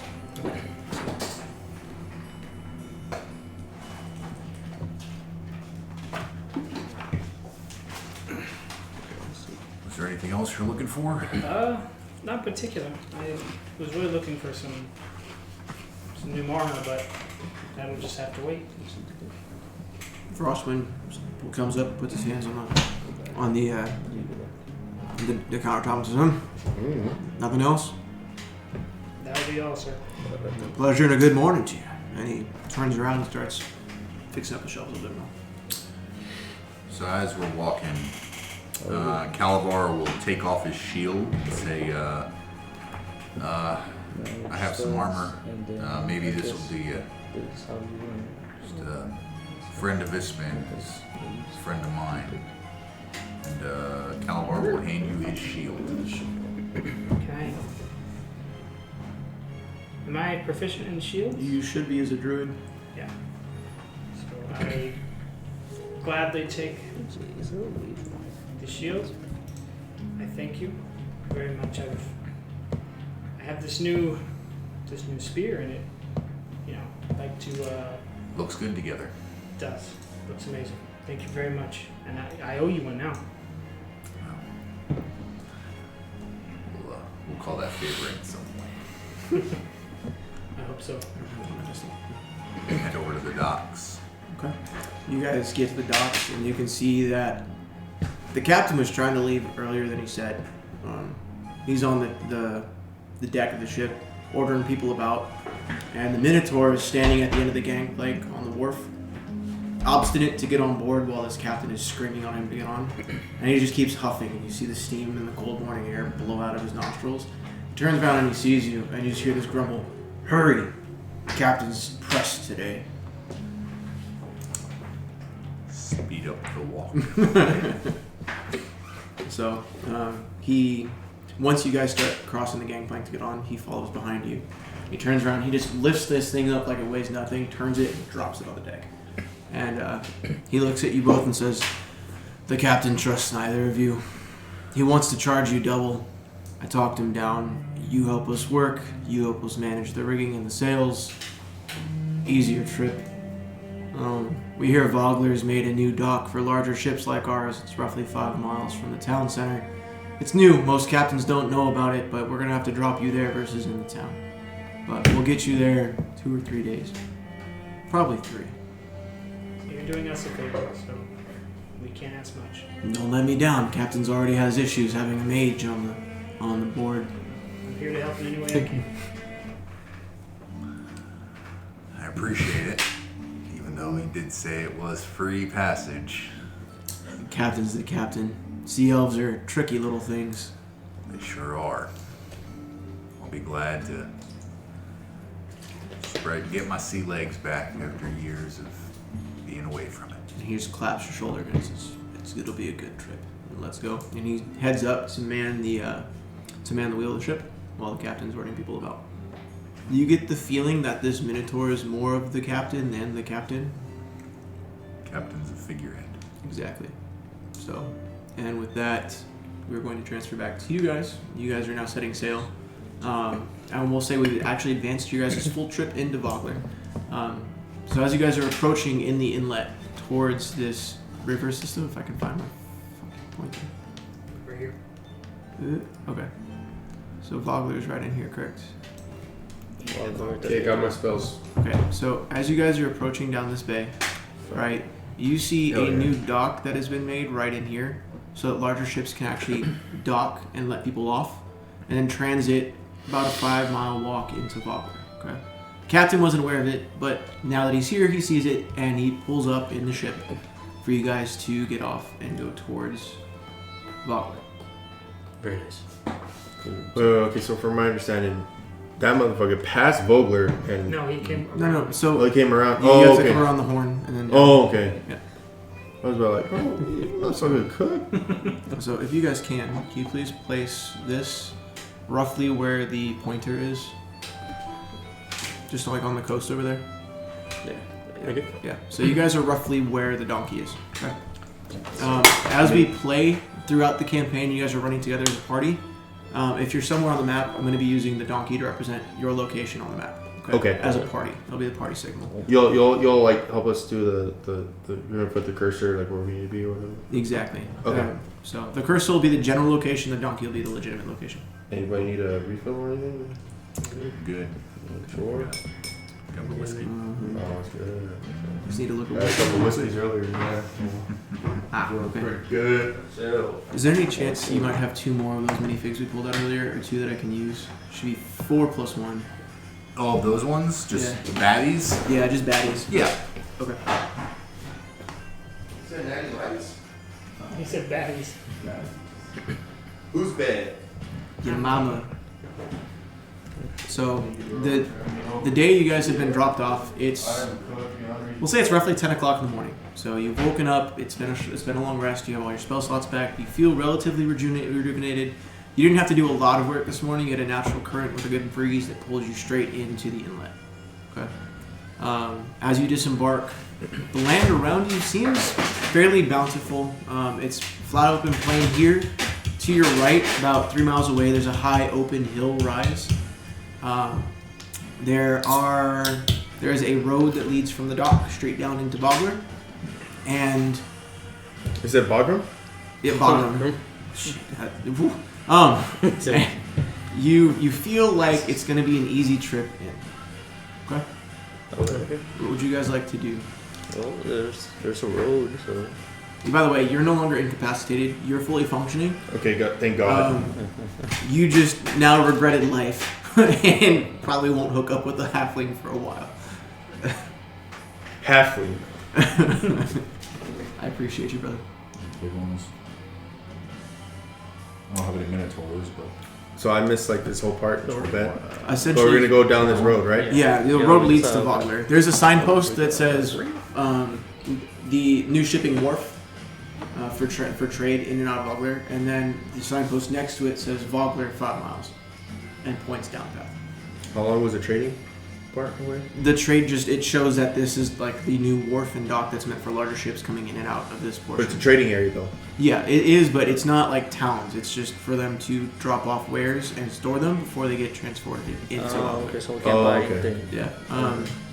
Probably not here, but once you get into Vogler, you guys should be able to find a shop or two. But we can steal stuff. No, You could try to steal stuff. You'd have to break into a warehouse and go from there. No, I won't do that. So it's just warehouses then, right? It's primarily warehouses and dock and Okay. shipping goods. So So I look to, Bacchus. Bacchus the almost cook, and Regis. Kelly, It's the Fingari thing. Fingari, Ferrari? Kalal. Yeah, Ferrari. Ferraris and Bacchus. And, well, boys, there's only really one way to go. So I'll go ahead and get this road over with. And I say that with so much guilt in my voice. Kept thinking about the night before.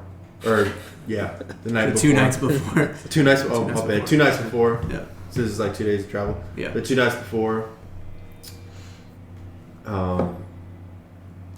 hoping for agreement between the two. Yeah, He's still yeah. drunk. There's a Yeah. path. Let's take it. There's the way. It's the fastest So way there. we go. Let's go. So, Okay. so and I also divulge. So I'll be like, before we get to Vogler, if so we do run into any traders along the way, we should look to see if we can stock up on any items that we would need for Vogler. Vogler. And I say that with like very deceitful kind of like a little like Like a trickster vibe. no, like a little like Devil horn thing. yeah. Well, I'm a neutral evil, so Yeah, it's yeah, like, yeah. Okay. Okay. Hey, what do you guys want to do? Yeah, follow the path. Okay. What's Take the the road. What's the marching order? Who's in front? Who's in mid? Who's in back? Oh, Which one fits your aesthetic? You want to take front? sure, I'll take Be the back. Be middle. Yeah. well, honestly, one I was know where Hispanic he's like Front, me. The back, other and one, then he's in mid. Is that what it was? Who's in? Yeah, Is he in that's mid? fine. I don't know. I can't hear you. Oh, I'm on the front. what So you're in the front? right here? Yeah, he's Where is your Bacchus character at? for now. He's in the back. Okay, so he's in the front. All right. Yeah. The Vogler. So good. Do we have to put our stuff in? Wait, what happened? They just gave me the marching order, so you're in the middle of the group as you guys are walking down this path. Okay. Okay, so whoever's in front, roll me a d20 survival check. Damn, Let bro. me just take all this out. So we can- Shit. That's crazy. Yes. Right. Sorry, bro. This is my first time playing, so I'm So just making shit up as I go. plus- So. You're good. man. Dude, that's mostly D&D. That's all D&D is. Bro, this shit is not. Shit, we run into Drake. Yeah. Uh, And J. Cole. You said survival, right? Yeah. So And I have Hathaway. a advantage and +2. So roll with advantage and +2. So So you need this 2d20. And There's 16, so 18, and then I roll again. Yeah, you roll 2d20s. Take the higher number. I'll be taking that one. Okay. So you guys start walking down this path. He's leading the way. You make it about halfway, okay? Mhm. And as you're coming around this bend that leads into a small tree line, you guys hear screaming as this man comes bolting from out of the wood line down the path towards you. And he's just yelling, "Help me! Help me! They're behind me! Help me!" What do you guys want to do? Is it coming from this direction? He's running towards you guys. Oh, okay. Up the road out of the tree line. I'm just gonna look at him indifferently. Well, you guys Minotaurs, and I would say that my character, Columbus, the cook, would use maybe his intuition or something to see, kind of like scope out like what the hell the situation, So you'd be talking with him, trying to see what's up. or is there like perception maybe? You could roll perception. Yeah. Perception. Yeah. All right. 20, right? Yeah, it's a d20 plus your proficiency. Deficiency. I ain't got no deficiency, motherfucker. Oh wait. Perception. Did he go too Perception. far? Yeah. Huh? Right. Yeah, I think he went all the way up. Unless he's pissing in the guest room. Did you find the light?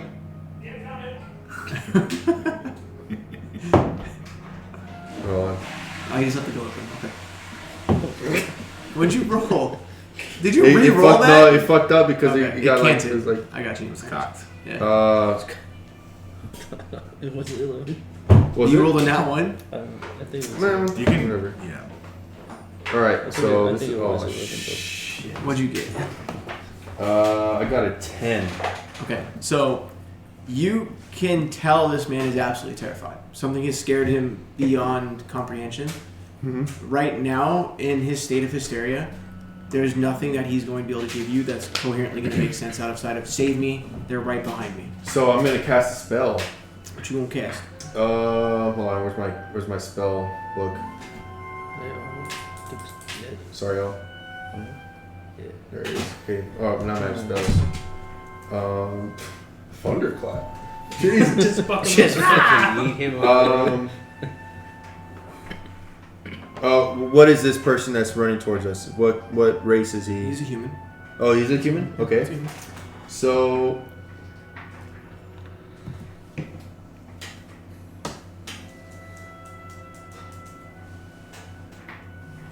I'm gonna cast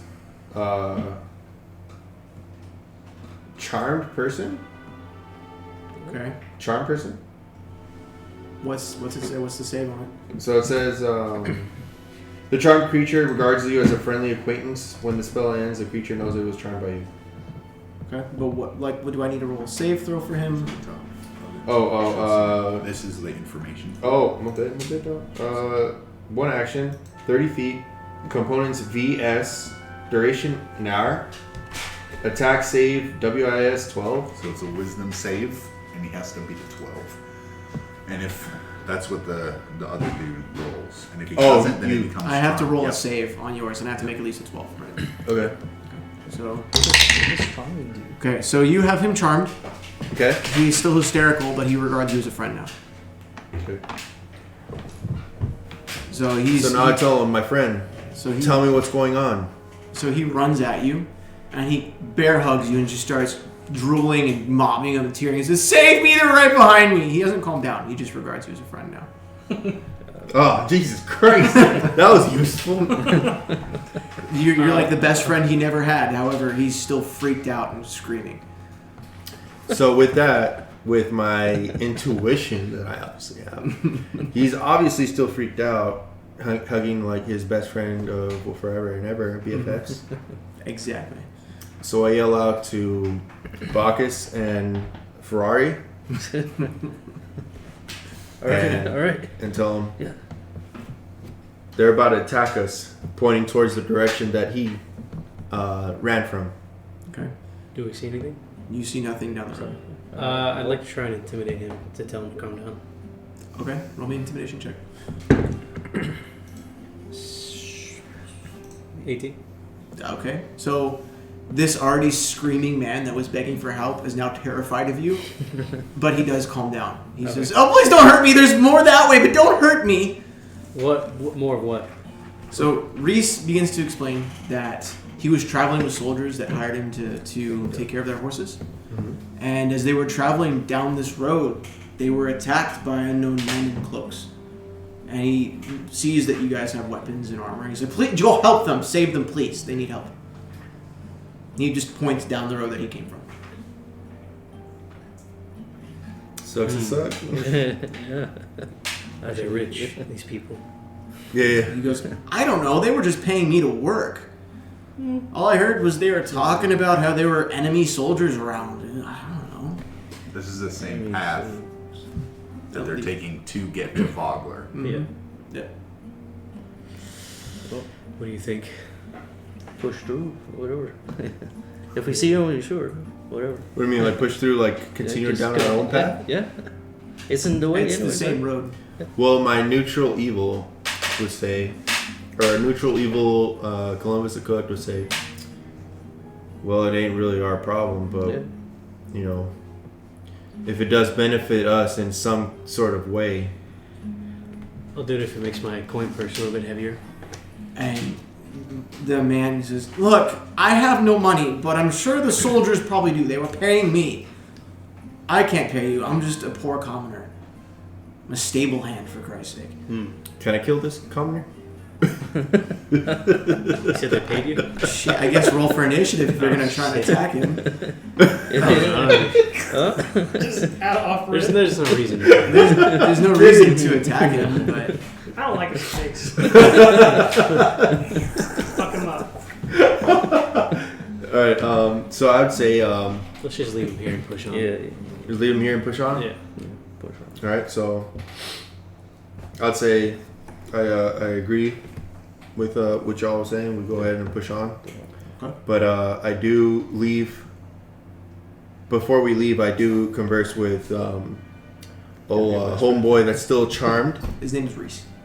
Reese. Dude, I should kill him. Oh, the fuck? No, I'm kidding. Okay, so he's still under my charm, and we're still BFFs, right? So I tell him, well, deceitfully I say, well, we're gonna head this way a bit, but we will come back with reinforcements. Roll deception at advantage. Deception at advantage. Let's see. Is this Skyrim? Yep. Love it. Oh, Yes.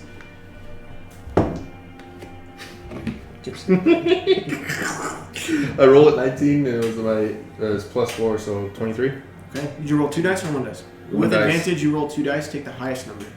Okay. Well, I'll probably get You it. think you get it? Yeah, 24. Okay. No, 23. Sorry. So he looks, he goes, "Okay, friend, I'll wait for you here. I'll wait for you." And he runs down the road towards the wharf. Okay. Yep. So you guys now know that there's some type of unfriendly force down the road towards Vogler, and that you told the man you're going to come back and help him, but lied, and he's running towards the wharf. Dude, fuckeries, man. So, Alright. Alright. okay. Let's go. So, you guys taking out the same Keep marching order, or? Yeah. Yeah. Okay. So you guys make it less than a mile. You make about like a half mile, and you come around the corner, and you can make out down the road a wrecked wagon lying in the center of the road, surrounded by armored corpses. There are strange figures picking through the remains, and from beneath the dark figures' cloaks, you can just make out scaly wings and sharp reptilian features. At the moment, you guys aren't on the board. You're about 100 feet away. They've yet to notice your group of 3. However, you can see these creatures huddled around the bodies and the sacked cart just at the bend of the road. What would you like to do? Can we tell who the bad guys are? Are they all bad guys? Or? All you can tell is that these are hooded, cloaked figures that seem to have some type of reptilian features and scaly wings. And they're blocking the path. Can I roll a perception challenge? 1 second. They're looting bodies that are the dead soldiers that Reese told you about, and are currently distracted by that. You could roll perception, but you're probably not going to notice anything from about 100 feet away. Is there anything else that I can use to like that I can like discover, that I can like know a little bit more about who the fuck these motherfuckers are? You could probably try and sneak closer if you wanted to. That's up to you guys. From this distance, you're not going to be able to notice enough. You'd have to probably get closer to really be able to discern who they are and what they're doing. How far are we? About 100 feet. Oh shit. This is the middle of the day. It's about noon. Okay. Sometime this is a forested area, so there are trees on either side of the path. So I'll say it's half concealment, so you can be hidden in shadows, but there are pockets of light in between the trees. Alright. Makes sense. So we can go around them. Is there a sneak There's attribute? stealth. Stealth. If you want to roll stealth, you can. It's up to you guys.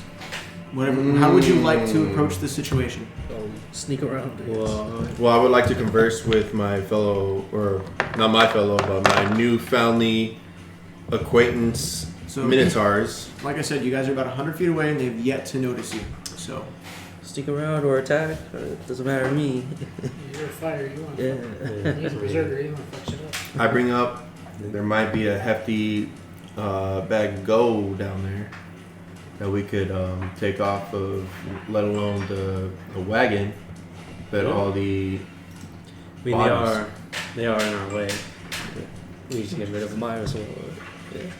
Yeah. Right. Yeah. Roll sneak I don't. or roll stealth, or roll stealth. Or you just want to go gung ho? Let's just attack. Yeah. Just attack? I'm not very Yeah. stealthy. I don't know if we can Yeah. tell. Oh, Jesus I have fucking a Christ. disadvantage on stealth also. Where's attack? Buff. Oh, main attributes, right? Yeah. Well, actions. Actions. You need buff. It's under Strength? abilities. Stealth is under abilities. So under abilities, yeah, just like persuasion and performance and I stuff. don't even have attack, bro. Attack. No, No, don't worry about attack. Go to your skills. So Yeah. what are you guys trying to do right now? Just go. I in? say let's See how it walk up says to them. stealth. You guys can just walk up. If you want to start walking towards them, you can go ahead and do that. Where they have minis now. Yeah. So they'll be coming in from your end of From the. my end. Yeah. So be there. So Well, as he's you in the- guys, And in the And front. he's in the middle. yeah, In the middle. the Is that your mini? Yeah. Yes, I Can do. you dash? So we're gonna be daddy cool. Okay, so y'all are gonna roll attack. I'm gonna roll sneak, or sorry, stealth. Just 1 second. All right, my bad. So you're gonna try Wait, to you don't sneak have to roll first? stealth if they see us because you're with us. Oh yeah, so If you were- y'all can carry me again. So what I'll say is, if you're gonna roll stealth, you need to roll stealth before you guys get up this close. So you're at a point now where they're gonna notice you. Did you stealth before you got here?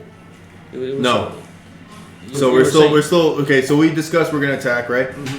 So So- you can be You in wanted to stealth sneak first. before they attack. What that does is you have the chance to attack them as surprised, whereas they are going to attack them outright and already be noticed in combat. Does that make sense? So if that's why I'm asking if you were already stealthed before you got to this point. Okay, so I was like, I can't stealth while the battle's going on. You could try and hide. No. So hide is an action, okay? In combat, you can use the hide action, which is essentially trying to stealth in combat. Mm-hmm. That's what that is. You could try to, or you could tell me, yeah, of course I went into stealth before we started walking towards them, and I'd just let you roll a stealth check, and you could tell me you were in stealth. Tell you what, let me roll stealth before these guys go gung ho, Yeah, go ahead. like Vietnam. All right, so stealth is in my favor right now. Do you have advantage? I do. Do you have advantage on stealth? Plus 22. It's plus 2. Okay, just roll your d20 and add your score. Oh, yes, daddy. What'd you get? 14. 14 plus what's your modifier? 14? That is it? Okay, so you got a 14. Alright, so you guys are coming in and you are stealth. These have passive perception. Plus 3. Plus 2. What the fuck? I'm sorry, give me 1 second. I've got their stuff pulled up, I'm just trying to see. So these cards, if you want to look at them, that's what you can do during combat. Yeah. Oh, shit, thank you. Well, but if I dash, I can't attack. But then I have that. Goring rush. You don't have to do those in Oh, order, okay. but those are the different things you can do while in combat. I can ready? Okay. Is dashing like an extra? It depends. With rogues, you can dash as a bonus action after level 2.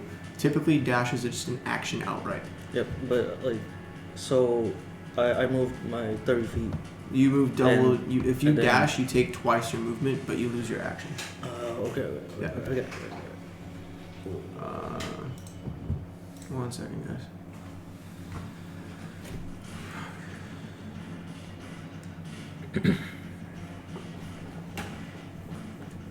Okay.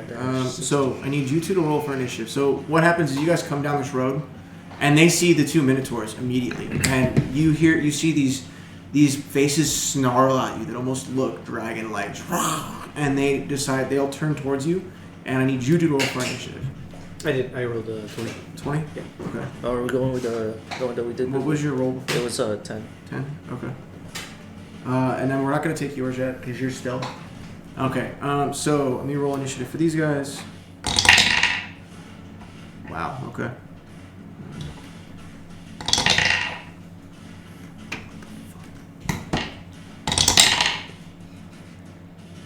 Yeah, that's what we'll do.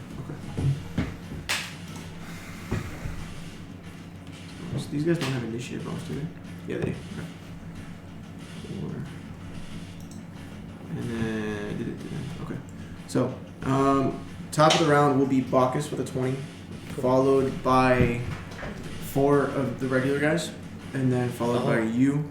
And then once you come out of stealth, you'll be added to the initiative roll, okay?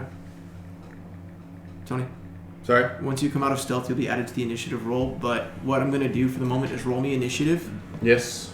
Okay? And I'm going to let you move on your turn up to your max movement, but yeah, we'll go from there. Okay? Okay, initiative, right? Yeah, just roll me initiative. Wait. Initiative. It was on your first screen. First screen? Mm-hmm. Initiative? Intelligence?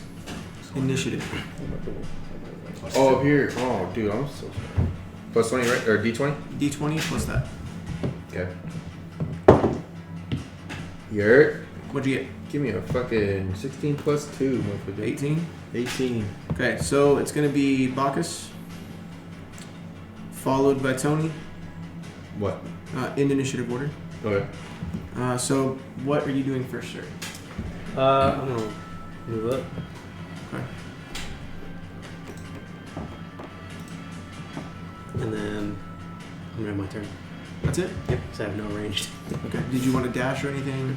No, I don't want dash. Okay. So next on deck, Tony. So it Yes, is sir? your turn.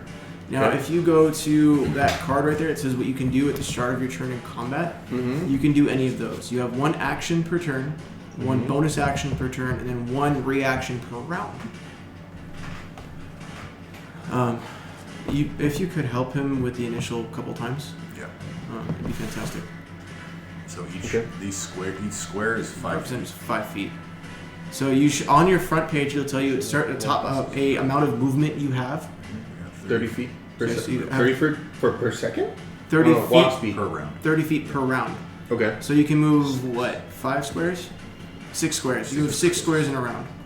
Oh, 6. yeah. Oh, Yeah. shit. So I know Kyle doesn't use diagonal movement. I'm going to use diagonal movement. So if you guys are going to move diagonally, it'll be This 5 one's- feet. Okay.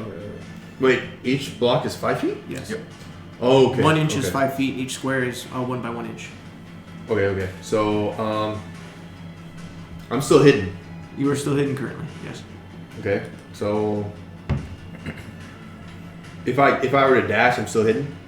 You can dash while hidden. Also, you can do that. Okay. So I'm a dash. So that'll take That takes your action So dashing is your movement doubled. doubled. So you're basically doubling your movement by You can move using your 60 feet. action to dash. Oh you shit! can So move instead of 6 so I can move 12? Yep. Mm-hmm. No fucking shit. Yep. And then you can still. Can take I just a- go like? You can move You where you can. want. So, Really? like I said, you can move diagonally, but you can only move up to a total of 60 feet after using a dash. You do What's still. over here on this road? Over on trees, right? It's forested terrain. I'm not going to say it's difficult terrain. It's just standard terrain. There's no thick briar bushes or anything like that. It's just Okay. a forest. So 12, right? So 1, 2, 3, 4, 5, 6, 7, 8, 9, 10, 11, 12. That's it. That's as far as you can move. You can move 12 squares because you dashed. Now you still have a bonus action. Bonus action? Yeah. So if you go over to where it says actions, if you look down where it says bonus actions, everything under bonus actions, so between here and here, you can do this. Some spells I know that it's you getting like have this. This or will probably be the bonus last actions. bit. Like we'll get to the gates of Vogler, so about probably 40 So if you minutes. wanna try depending on cast combat. a We'll be done. you can look at your spells and it'll say Man, beside I it got my VA. Gosh, I'm off And that now too, means but I know bonus action. these 4 Okay, work. so Oh, If you scroll over to your spells, there you go. So where it says 1A, anything that says One- so you have all actions, Yeah. all action spells. Yeah. so I don't have any bonus actions in there. You don't have any bonus action spells. Okay. There are like bonus action things you could do besides that, but it's like 2-weapon fighting and stuff like that. If you're proficient with it, and I don't think you are, and it doesn't matter for you. Anything. So okay, It's a bonus action. okay. So So that if would be the end of your turn. so, then you need to say it's the end of my turn. You done? You done, It's my Zoe? turn, I guess. Okay. So next up is myself, I do believe. Yeah, it's me. I'm going. No, it's not. No, it is. Okay, it's me. There's 4 of them so- before me. 4 of these. Where did the pointer go? That's probably right. Whatever. So the 3 bigger guys in the back, actually 2 red guys in the front and 2 black guys in the back, are 4 different types of these monstrosities. Okay. And let me just pull it up so I know how far they can go before I start moving shit. 30 feet. All right. So these 2 are going to move 30 feet. They're going to move 3 squares forward, 1 diagonal. 1, 2, 3, 1 diagonal for both. That should be 20 feet. And then they're going to move diagonally 2 more squares towards you. Towards me? Yeah, So, towards you. Yep. Alright. And then the 2 behind are going to circle around the wagon for as much movement as they can to come down the road towards you as well. which way? This way or that way? Either way, if they can just split it and come around. Okay. So So they're they have 30 feet? 30 feet, 6 squares. And this one? That one as well. No, So, yeah, that one. can it go on this? Difficult block? terrain. If you're going to do its half movement, he's going to move around the side of the wagon versus so over. diagonally 1, 2, 3. What was that? 3, 4, 5, 6. Okay. Is that good enough? Or? Yep, that is the end of their turn. Next up is you. It's me. Yeah. How far are they? 25 feet away from them. Do I? Fuck him up. Yes, actually, yes. I will.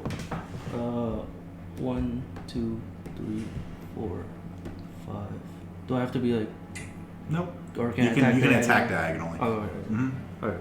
And then with my battle axe, I will swing onto this guy.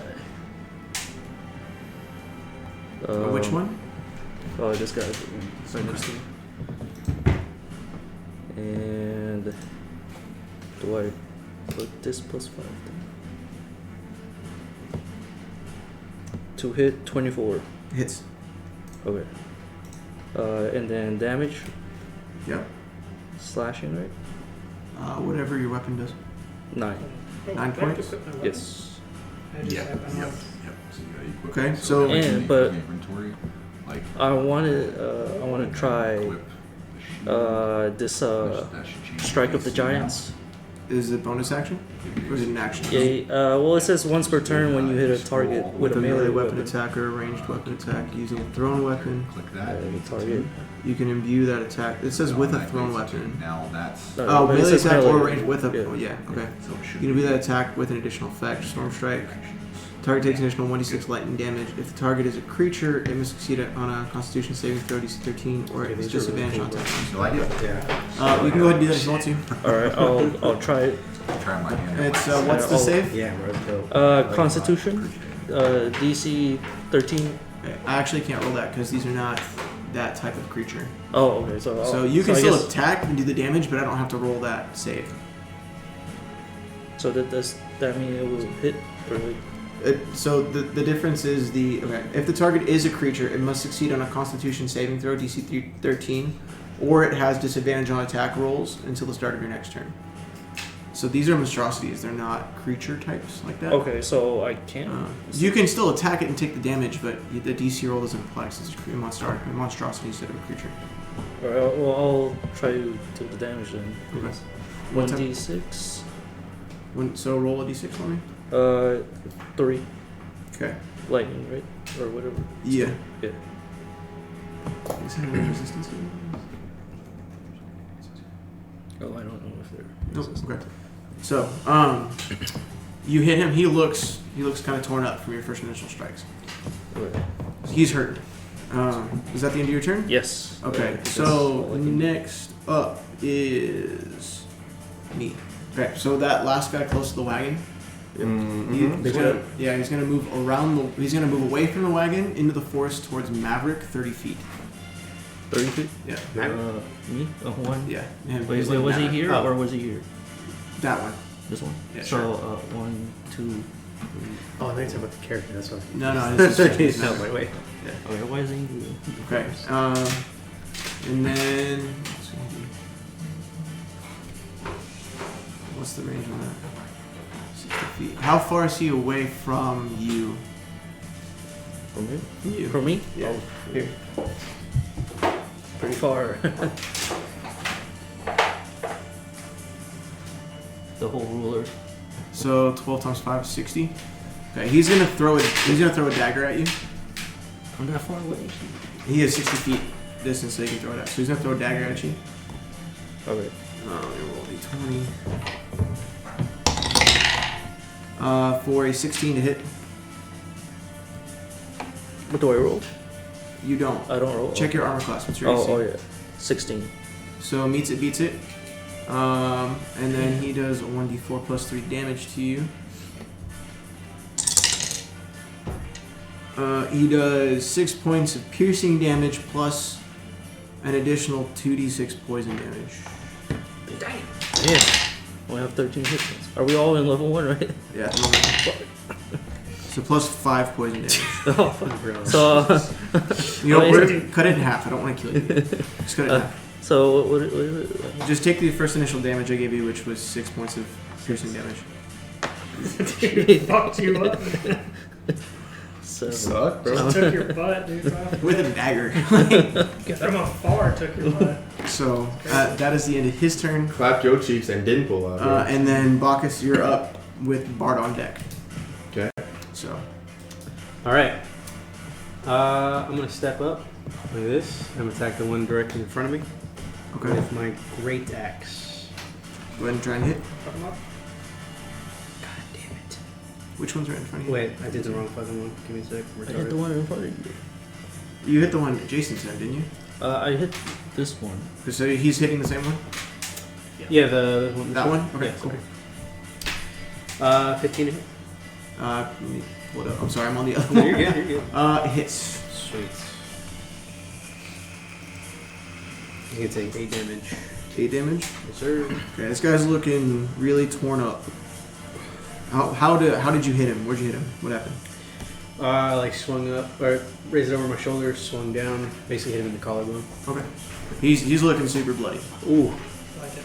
Can I attack him again? Can you hit him again? Yeah.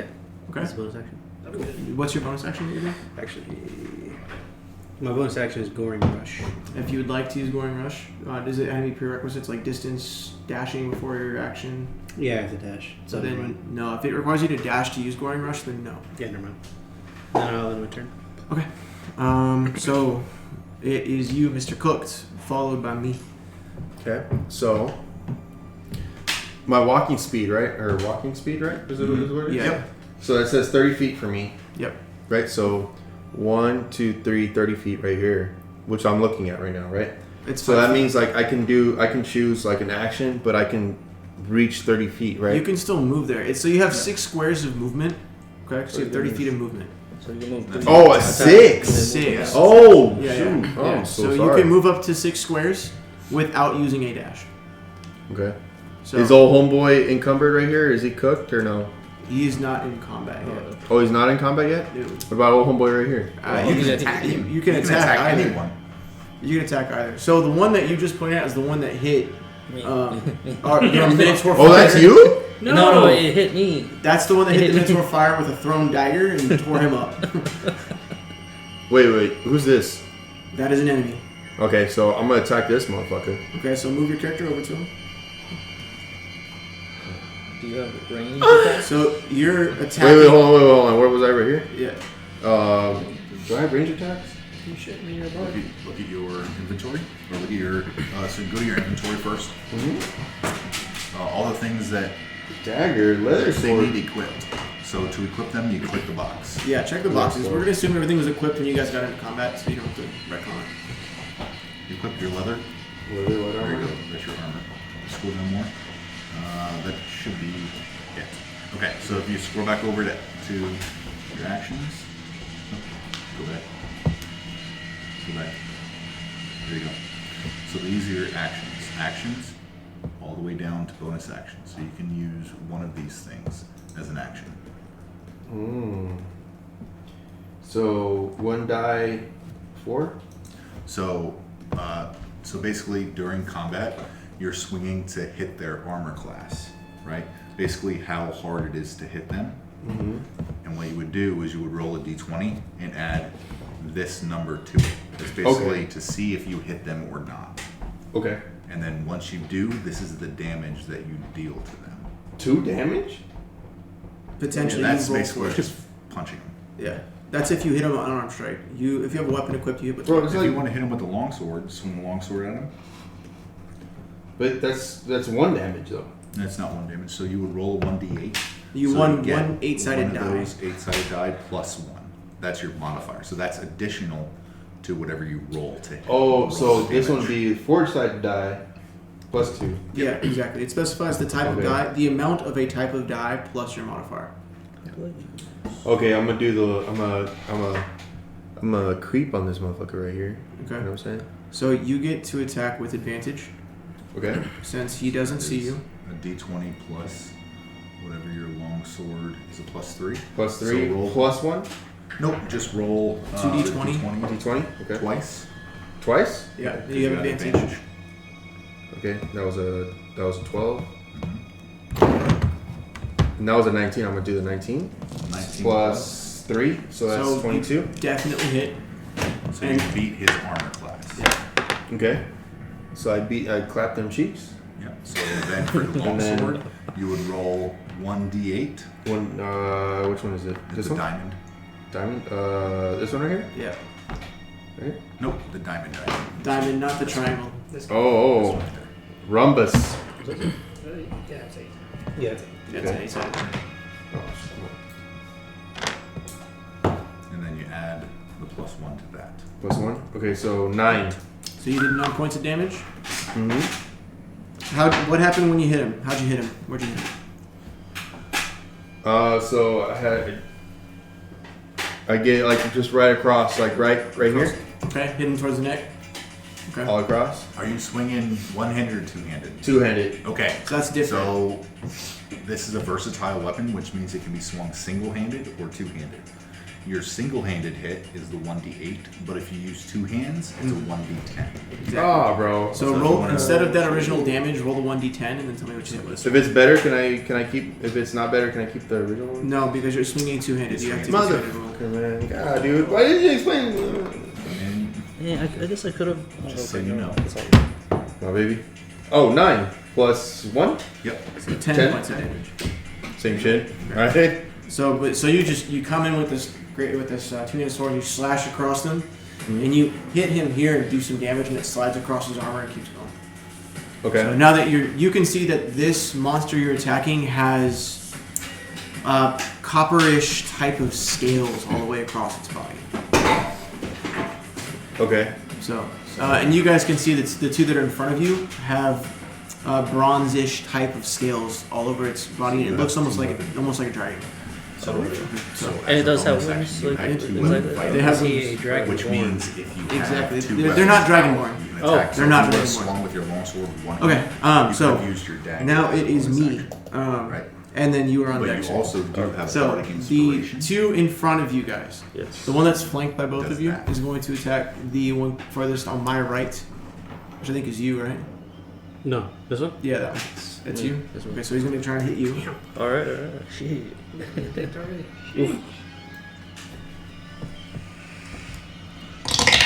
So that basically That's uses up gonna your miss. turn. Yes. You use your movement. Use So your he misses. action, Can I and hit then you you with use the the bonus bonus action? action because you use Easy. 2 hands for your longsword.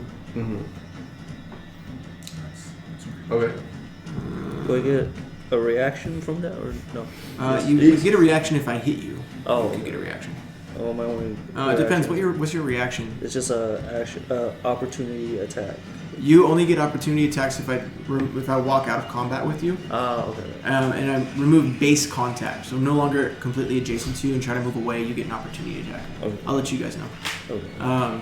And then he's going to kind of hiss at you, and then that's the end of his turn. The one to his left is going to attack you. Moan at you, man. Yeah. I hit all his specs. For a 15 to hit. Inebriated. It's attacking you. 15 to hit. Yeah, it hits. Okay.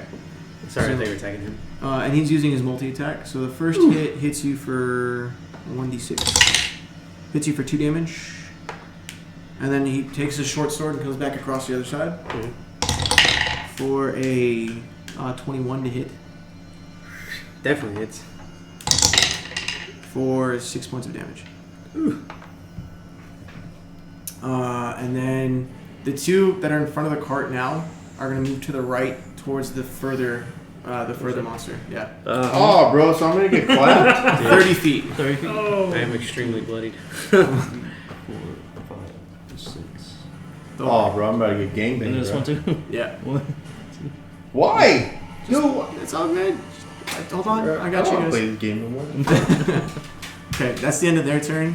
Next is Math. My turn. Alright. So I guess I'll Help me. finish up. Me. I'll finish off, or maybe finish off that guy with my battle axe. Wait, these guys have health points down though, right? Nope. No, they're full. You guys have only hit 2 monsters. Dude, you gotta And, run. I gotta run. and this one is looking Disengage. He's looking towards you. kind of like. He's pretty hurt. Pretty hurt? He's So- he's bleeding profusely. All right, I'll swing into that guy. Okay. Hit. 16. Hits. All right. Damage. 6. How does he die? Tell me what happens. All right. Yeah. All right. He's like, Oh, yeah. Yeah. You're fucking. So Man. I'll grab him, put him down to the ground, Okay. step on his tail, step on his head, clip his wings with my battle axe, Woof. and then finally hit him in the head with my battle axe. Oh, he's definitely dead. Damn. Okay, so if you guys can move that one from the board, or actually just lay it down there, it's fine. So I know it's down. Thank you very much. So I can still He's move, right? sleeping. You still have You still have movement? Yes, sir. Help me. You've used your action though, so don't forget that. I don't know. This guy took half my health. Just so you guys know. Oh, I took half his health. So just so you guys know, during the combat phases, try to avoid table talk because in theory, only he is acting at that point in time. Oh, my bad. So you guys don't want to influence his decisions. So it should only be the player that's making decisions is making the decision. It'll be different when we do the board game because you guys are influencing the battles together, but it's just their turn at that point in time. My bad, bro. My bad. No, it's all good. I'm so you guys know ahead of time. That's kind of how D&D etiquette goes. Is let them make their decisions. Okay. If there's a table talk thing, we'll talk table talk about it. So.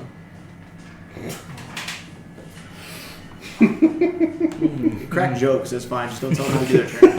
Anyway, Now I just leave I'll you. flank this guy. I'll go behind him, and Take it from that's the end of my turn. You have bonus action you can use at all? I could, but I can only use it once per short. Actually, let me do it. Second wind. Oh, Yeah, go ahead. I have to roll a 1d10. To get health points back. 1d10. Good move. I appreciate you. Which one is it? This one? No, this is 12. That's a 12. So take one of your D100s. Is there a D1 first? Oh, this That is a one right D10. There you go. This one? Yeah. So Does roll that make this. sense? Yeah. So with the D100s, it's made of 2 D10s. One represents the 10 space. One represents the 1 slot. That's all. there. So I'll do So this. the one looks like that without the dog first. What'd you get? So I guess it's a 1. 1 plus what? 1. 1 plus 1? Yeah. So you get 2 health back. The UFO. Well, better than nothing. Okay. Is that the end of your turn, sir? Yes. Okay. So, you are over, now it's the big bad boy over here's turn. And he's going to turn and look at this bard, and he's going to roar a little bit and reaches back and says, "You hit me." And he's going to try and hit you now. So I gotta roll He's defense, about to right? get- No, Not yet. So what Not you, yet. what You're about to you're get looking at rolled, when it's- brother. You're You're about looking to at get that. rolled. That's your. Armor class? Okay. So you're looking for at that number. So, a 13 to hit. So that meets your armor class. So that means he does hit you. Meets it, beats it. That's one of the hits. For 6 points of damage. So when you Okay, take so damage, 6. yep. And then on his multi-attack, 6 damage. Okay.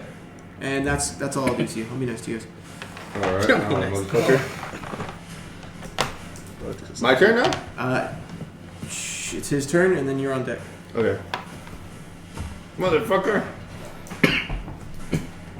Bro, why am I Oh, rolling by shit, myself, my bad. dog? Alright, my turn to You're, hit. you're the one that wanted it. Use my great axe, trying to hit. Okay, go ahead. Do you use flanking? Yeah, he'll have advantage on it. Yeah. 23. Jeez, bro. Hits. That will hit for 13 damage. Okay. That's number 2. So, how do you hit him? What's going on right now? Almost the same movement. I slice.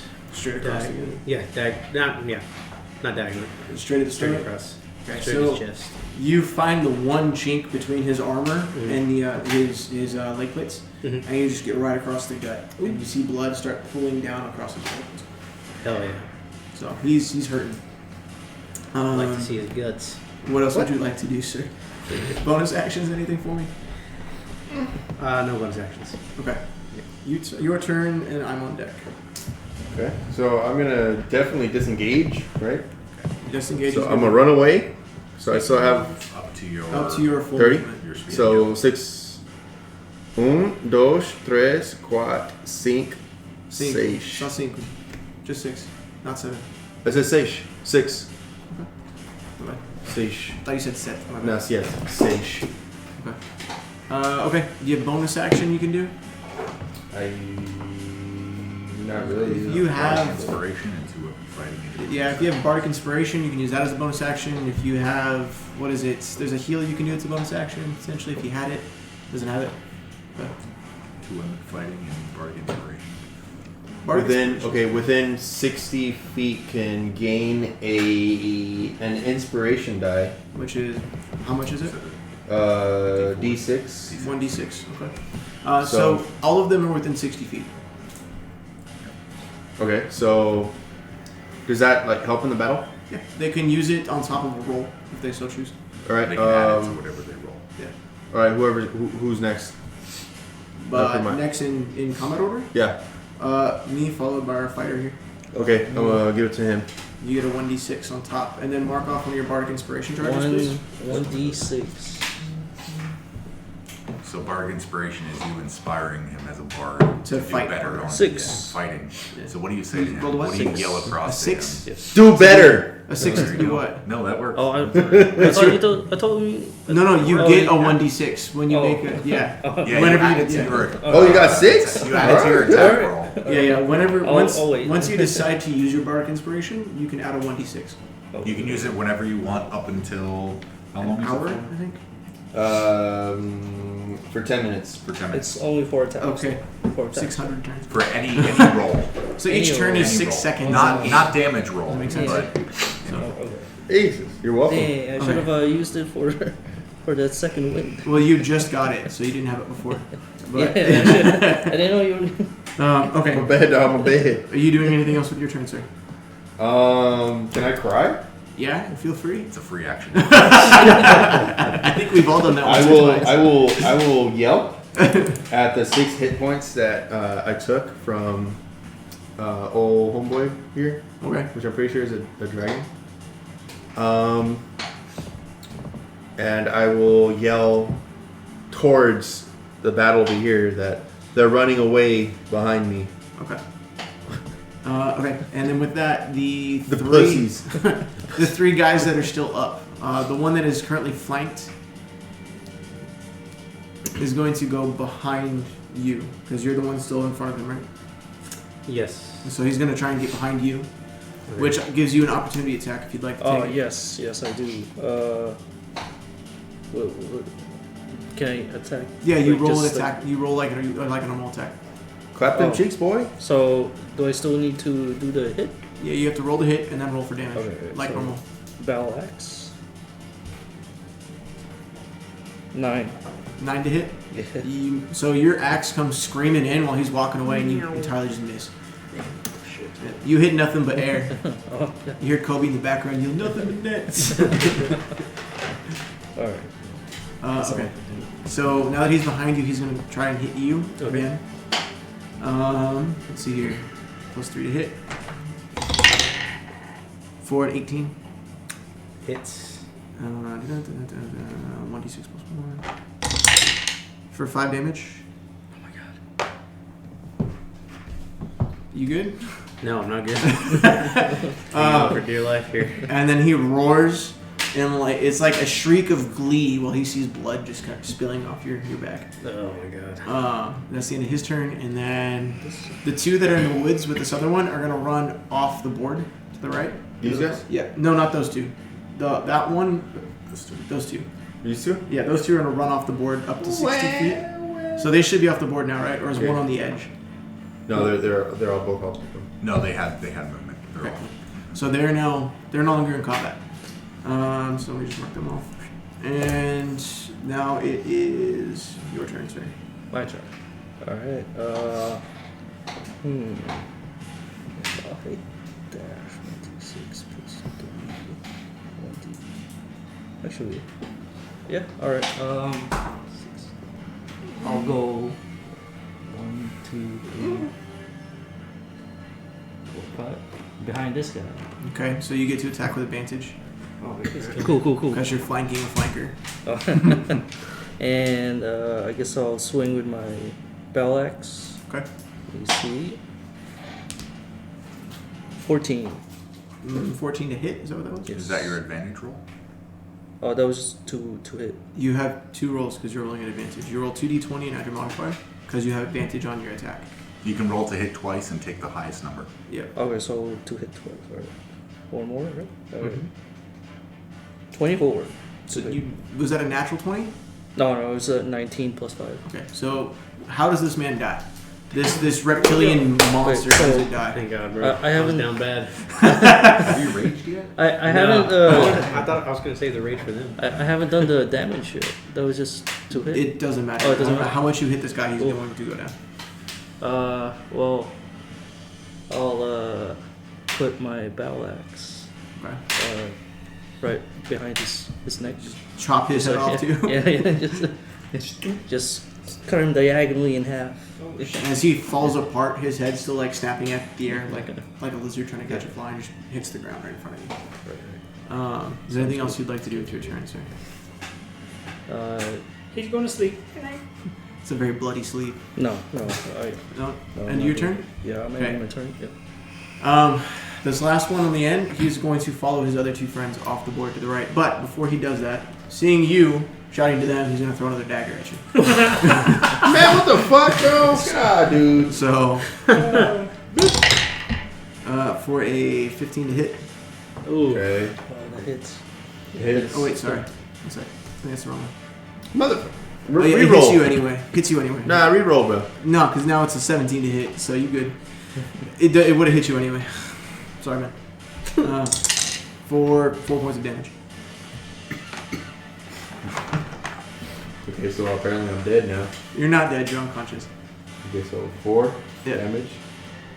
You unconscious? Okay, so it's failures or successes? Okay, so don't worry about that just yet. So he runs off the board. You guys are no longer in combat, but now he's bleeding. During this combat, your guys' boat had arrived, and you had already started down this road. Okay. So you come up on this party of individuals that were just fighting. You heard the battle cries, and you ran into Reese, and he directed you down this way. You heard the clash of steel, the shrieks of dragons, and you enter in the end of this road as this last draconian has fallen, and their friend hits the ground. I need a little feller. You need a little feller? I'm just breathing all heavy. You got a dwarf in there. I do. I got one here. You can be this guy.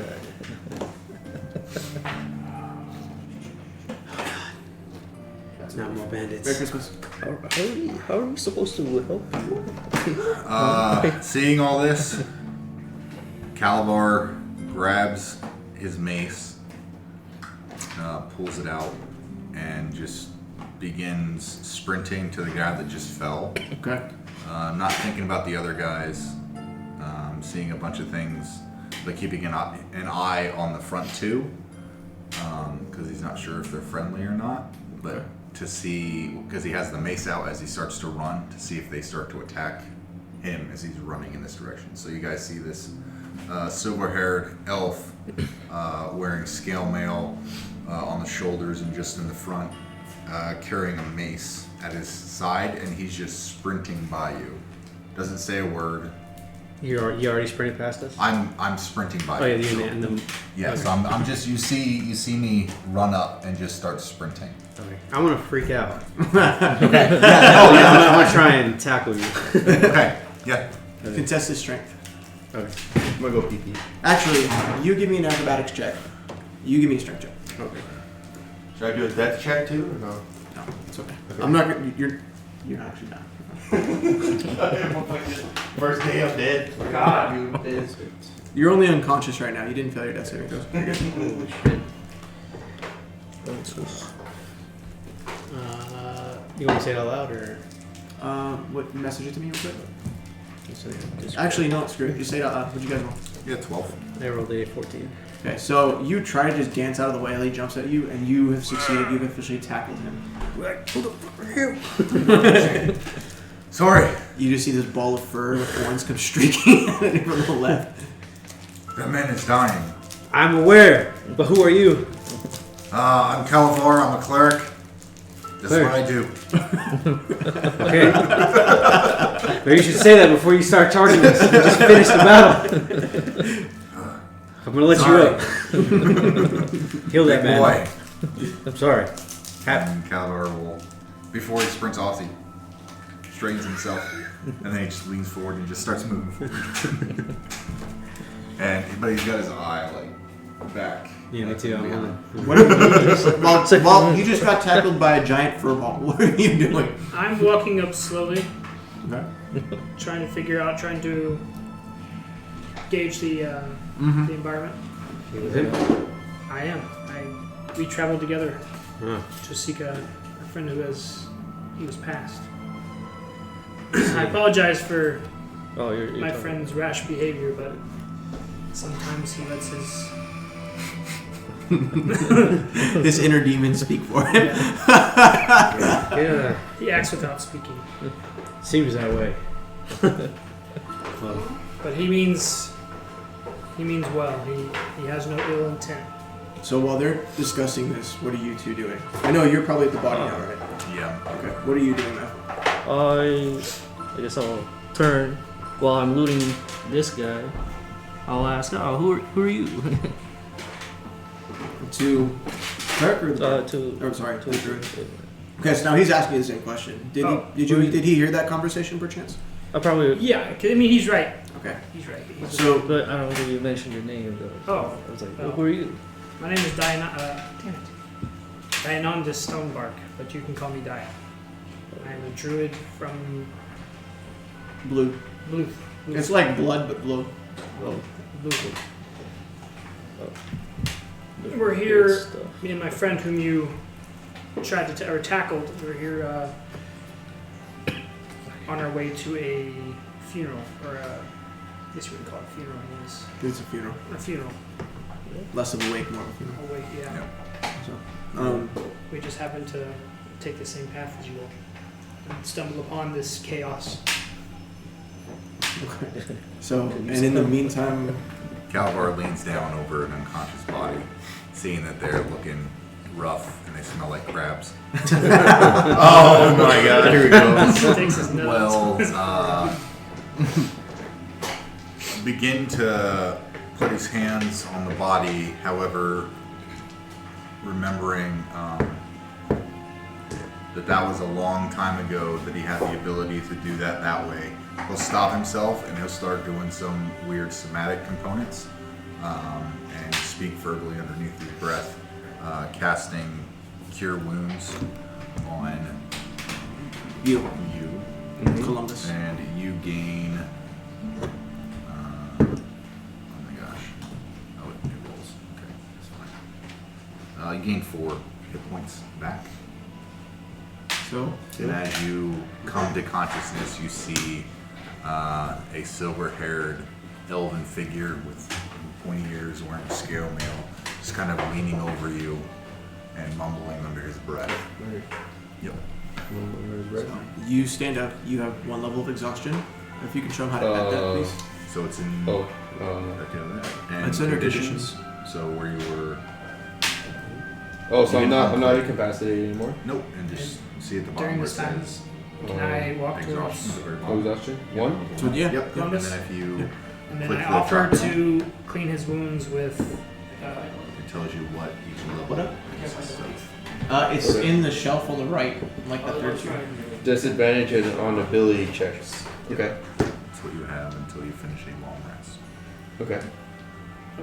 Well, So- And then he was interacting with you while you were standing there. Oh, sorry. I'm trying to see if I can use shape water to clean his wounds. Not that it helps or anything, but Well, it won't do anything. It would clean out any poisons or infectants, I'd say, but it looks pretty clean, like a clean cut. okay. So Yeah. forget it bad. So, do you have good berry or anything? If you want to give him healing stuff, you can give him a good berry. Yeah, Pookie Bear.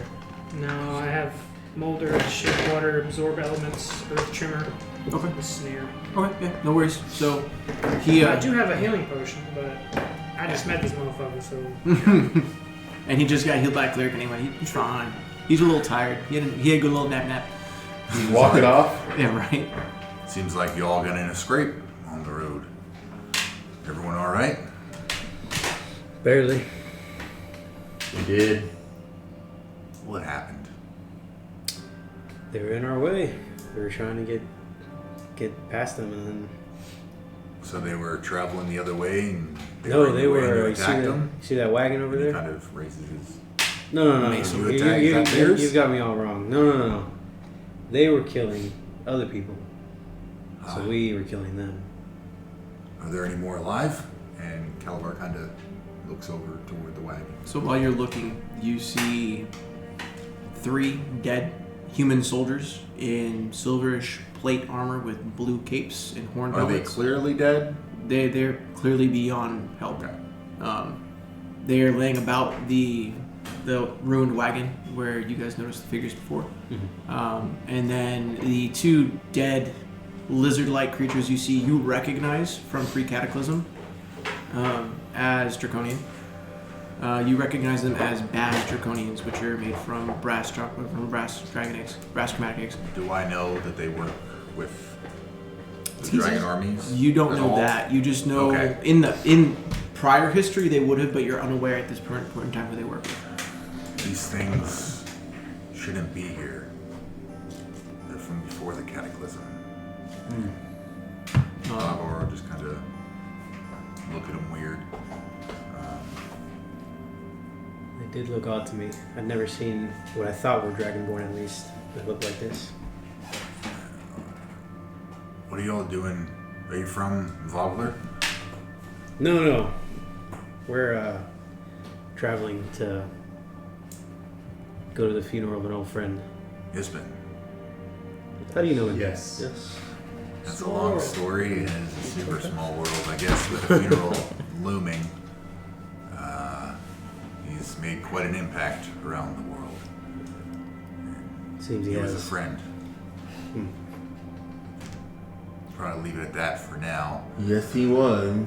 And Calabar, I'll look at the wagon. Is the wagon usable? No. The wagon's missing a wheel. It's splintered in certain places. The horses are dead. So is there any way that we can get these bodies back by fixing this wagon? No. You'd have to carry the bodies. You're not far from Vogler, though, and you remember from your letter that Becklin is stationed in Vogler, and she is a knight of Slamia. You assume that if you could get to Vogler, she could probably do something with the corpses or help you transport them after the fact. So, asking you to have we checked on what these 2 Draconian? Have we checked this on them to see if they have any marching orders or just check the?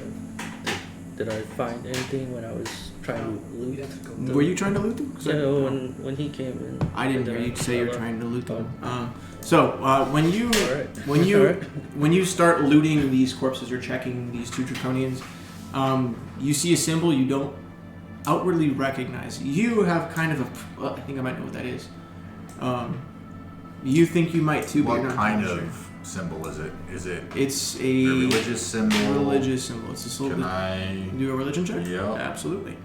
If he helps, do I get advantage? If he looks at it too? Sure. I'll say you can assist him in his inspection. You guys can kind of converse in your RP. What's your religion?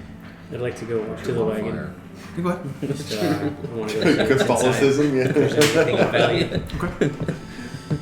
You need me to roll? Okay, I'll roll with advantage. No. So inside the wreckage, there's 3 longswords, 8 days of food, water for 1 person, and 40 gold pieces. I will take the gold. Okay. 19. Okay. So you recognize it as the symbol of Tahkisis, the Dragon Queen, and you both Different colored tooth star. exactly, and you would both know immediately that's not a good omen.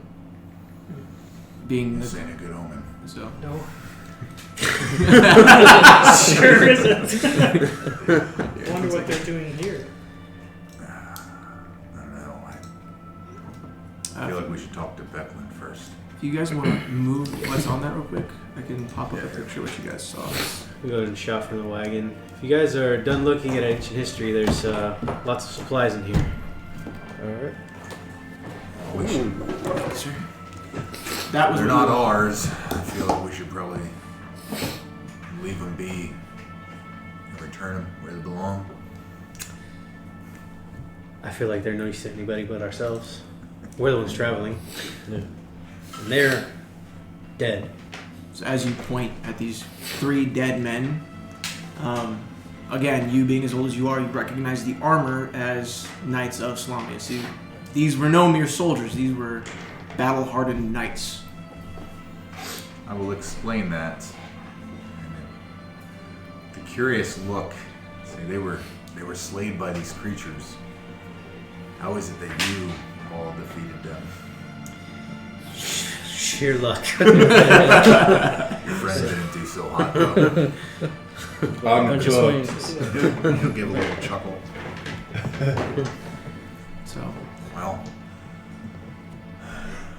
there, on one of the bodies, one of the knights seems to have more decorated armor than the rest. You can see on his chest plate there is embossed a rose surrounded by filigree. You guys look at it, you recognize it as a symbol within the Knight's Order, but you're not sure what it represents. Do you know what this means, cleric? he's a knight of the order. I don't know which sect, but hey, no one really deserves this. They should get a proper burial. What do you guys think? I'm sorry, bro. My brain is turned off right now. I'm sorry. Yeah, we're gonna end after this little portion. So. What do we say we go into Vogler, find Becklin, and see if she can help us? I'd have to agree. Yeah. I'm sure Keep to the path. getting these creatures away might garner a reward of some sort. We should I agree very intensively, thinking of my own personal gain. Right? Yeah. Is that good? We don't have to say that out loud. Whatever you guys want to Oh, I don't. I feel like he would. Yeah, I feel like he would say it out loud. He's that bard that has like the consistent Freudian slips. You know what I mean? Whatever, bro.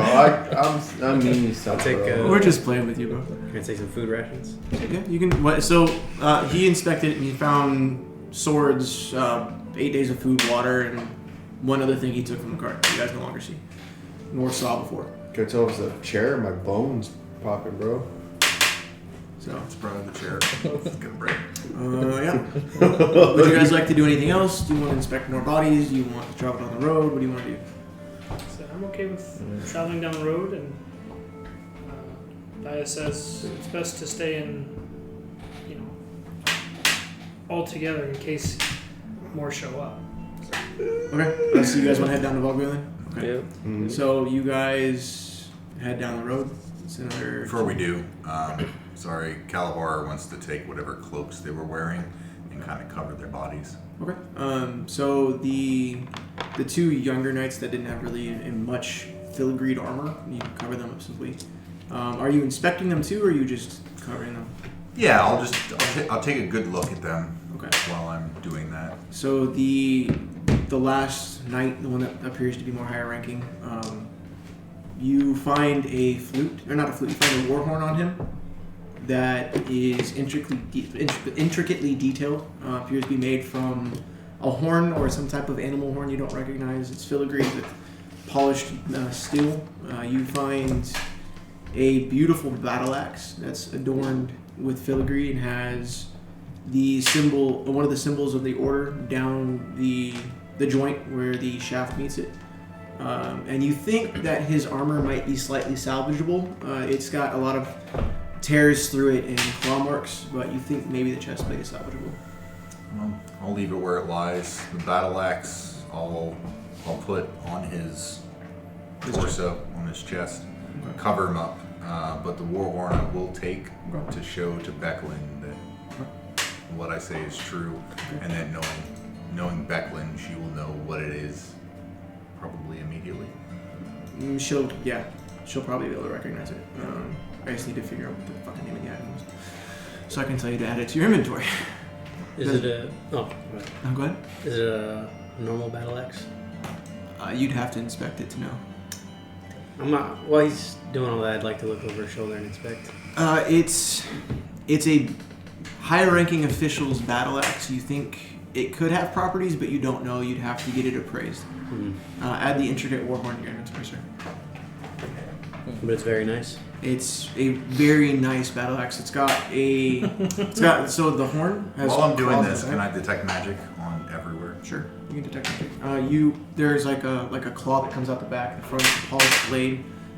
It's got like a sword engraved in it with filigree around it on the head. It's got some type of special animal leather on the hilts, and a almost ruby red scale at the base that you can't place. So it is up to you what you'd like to do. Do I detect any magic? You detect magic on the armor, the axe, and the horn. Okay. I think it's what you're looking at. I think it's a bit special, but I feel like if you want it, it seems like maybe after we bury them, you might be able to have it. In all fairness, I am able to create some kind of grave for them, if that's what you guys want to do. I'm able to mold the earth. I think, Or do you think we'd rather just let... honestly, right here, I don't think we should touch much. I think we should go find Becklin and have her and the authorities come out and take a look around at everything. Because the last thing that we need is anyone thinking that we had anything to do with it. And if we bury the bodies before we go into town, it might... I could see the alarm might cause. Smart call. Y'all are bigger than me. So... I think I might wait. Good point. Just so I don't get caught up with the law. Yeah, two minotaurs, elf, a dwarf, and a half elf walk in. One carrying a battle axe from a slain man. That's a good idea. That wouldn't look good. So I think I'll just keep mine for now. Okay.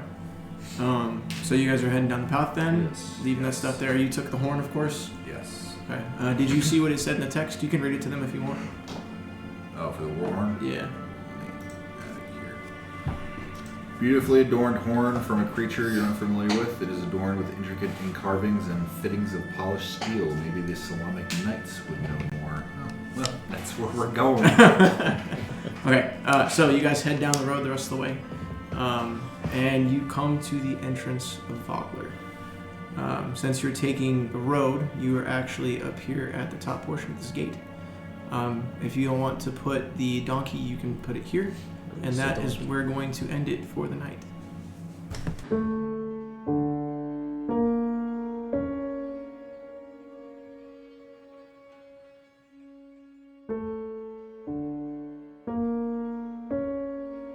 War is coming to Krynn.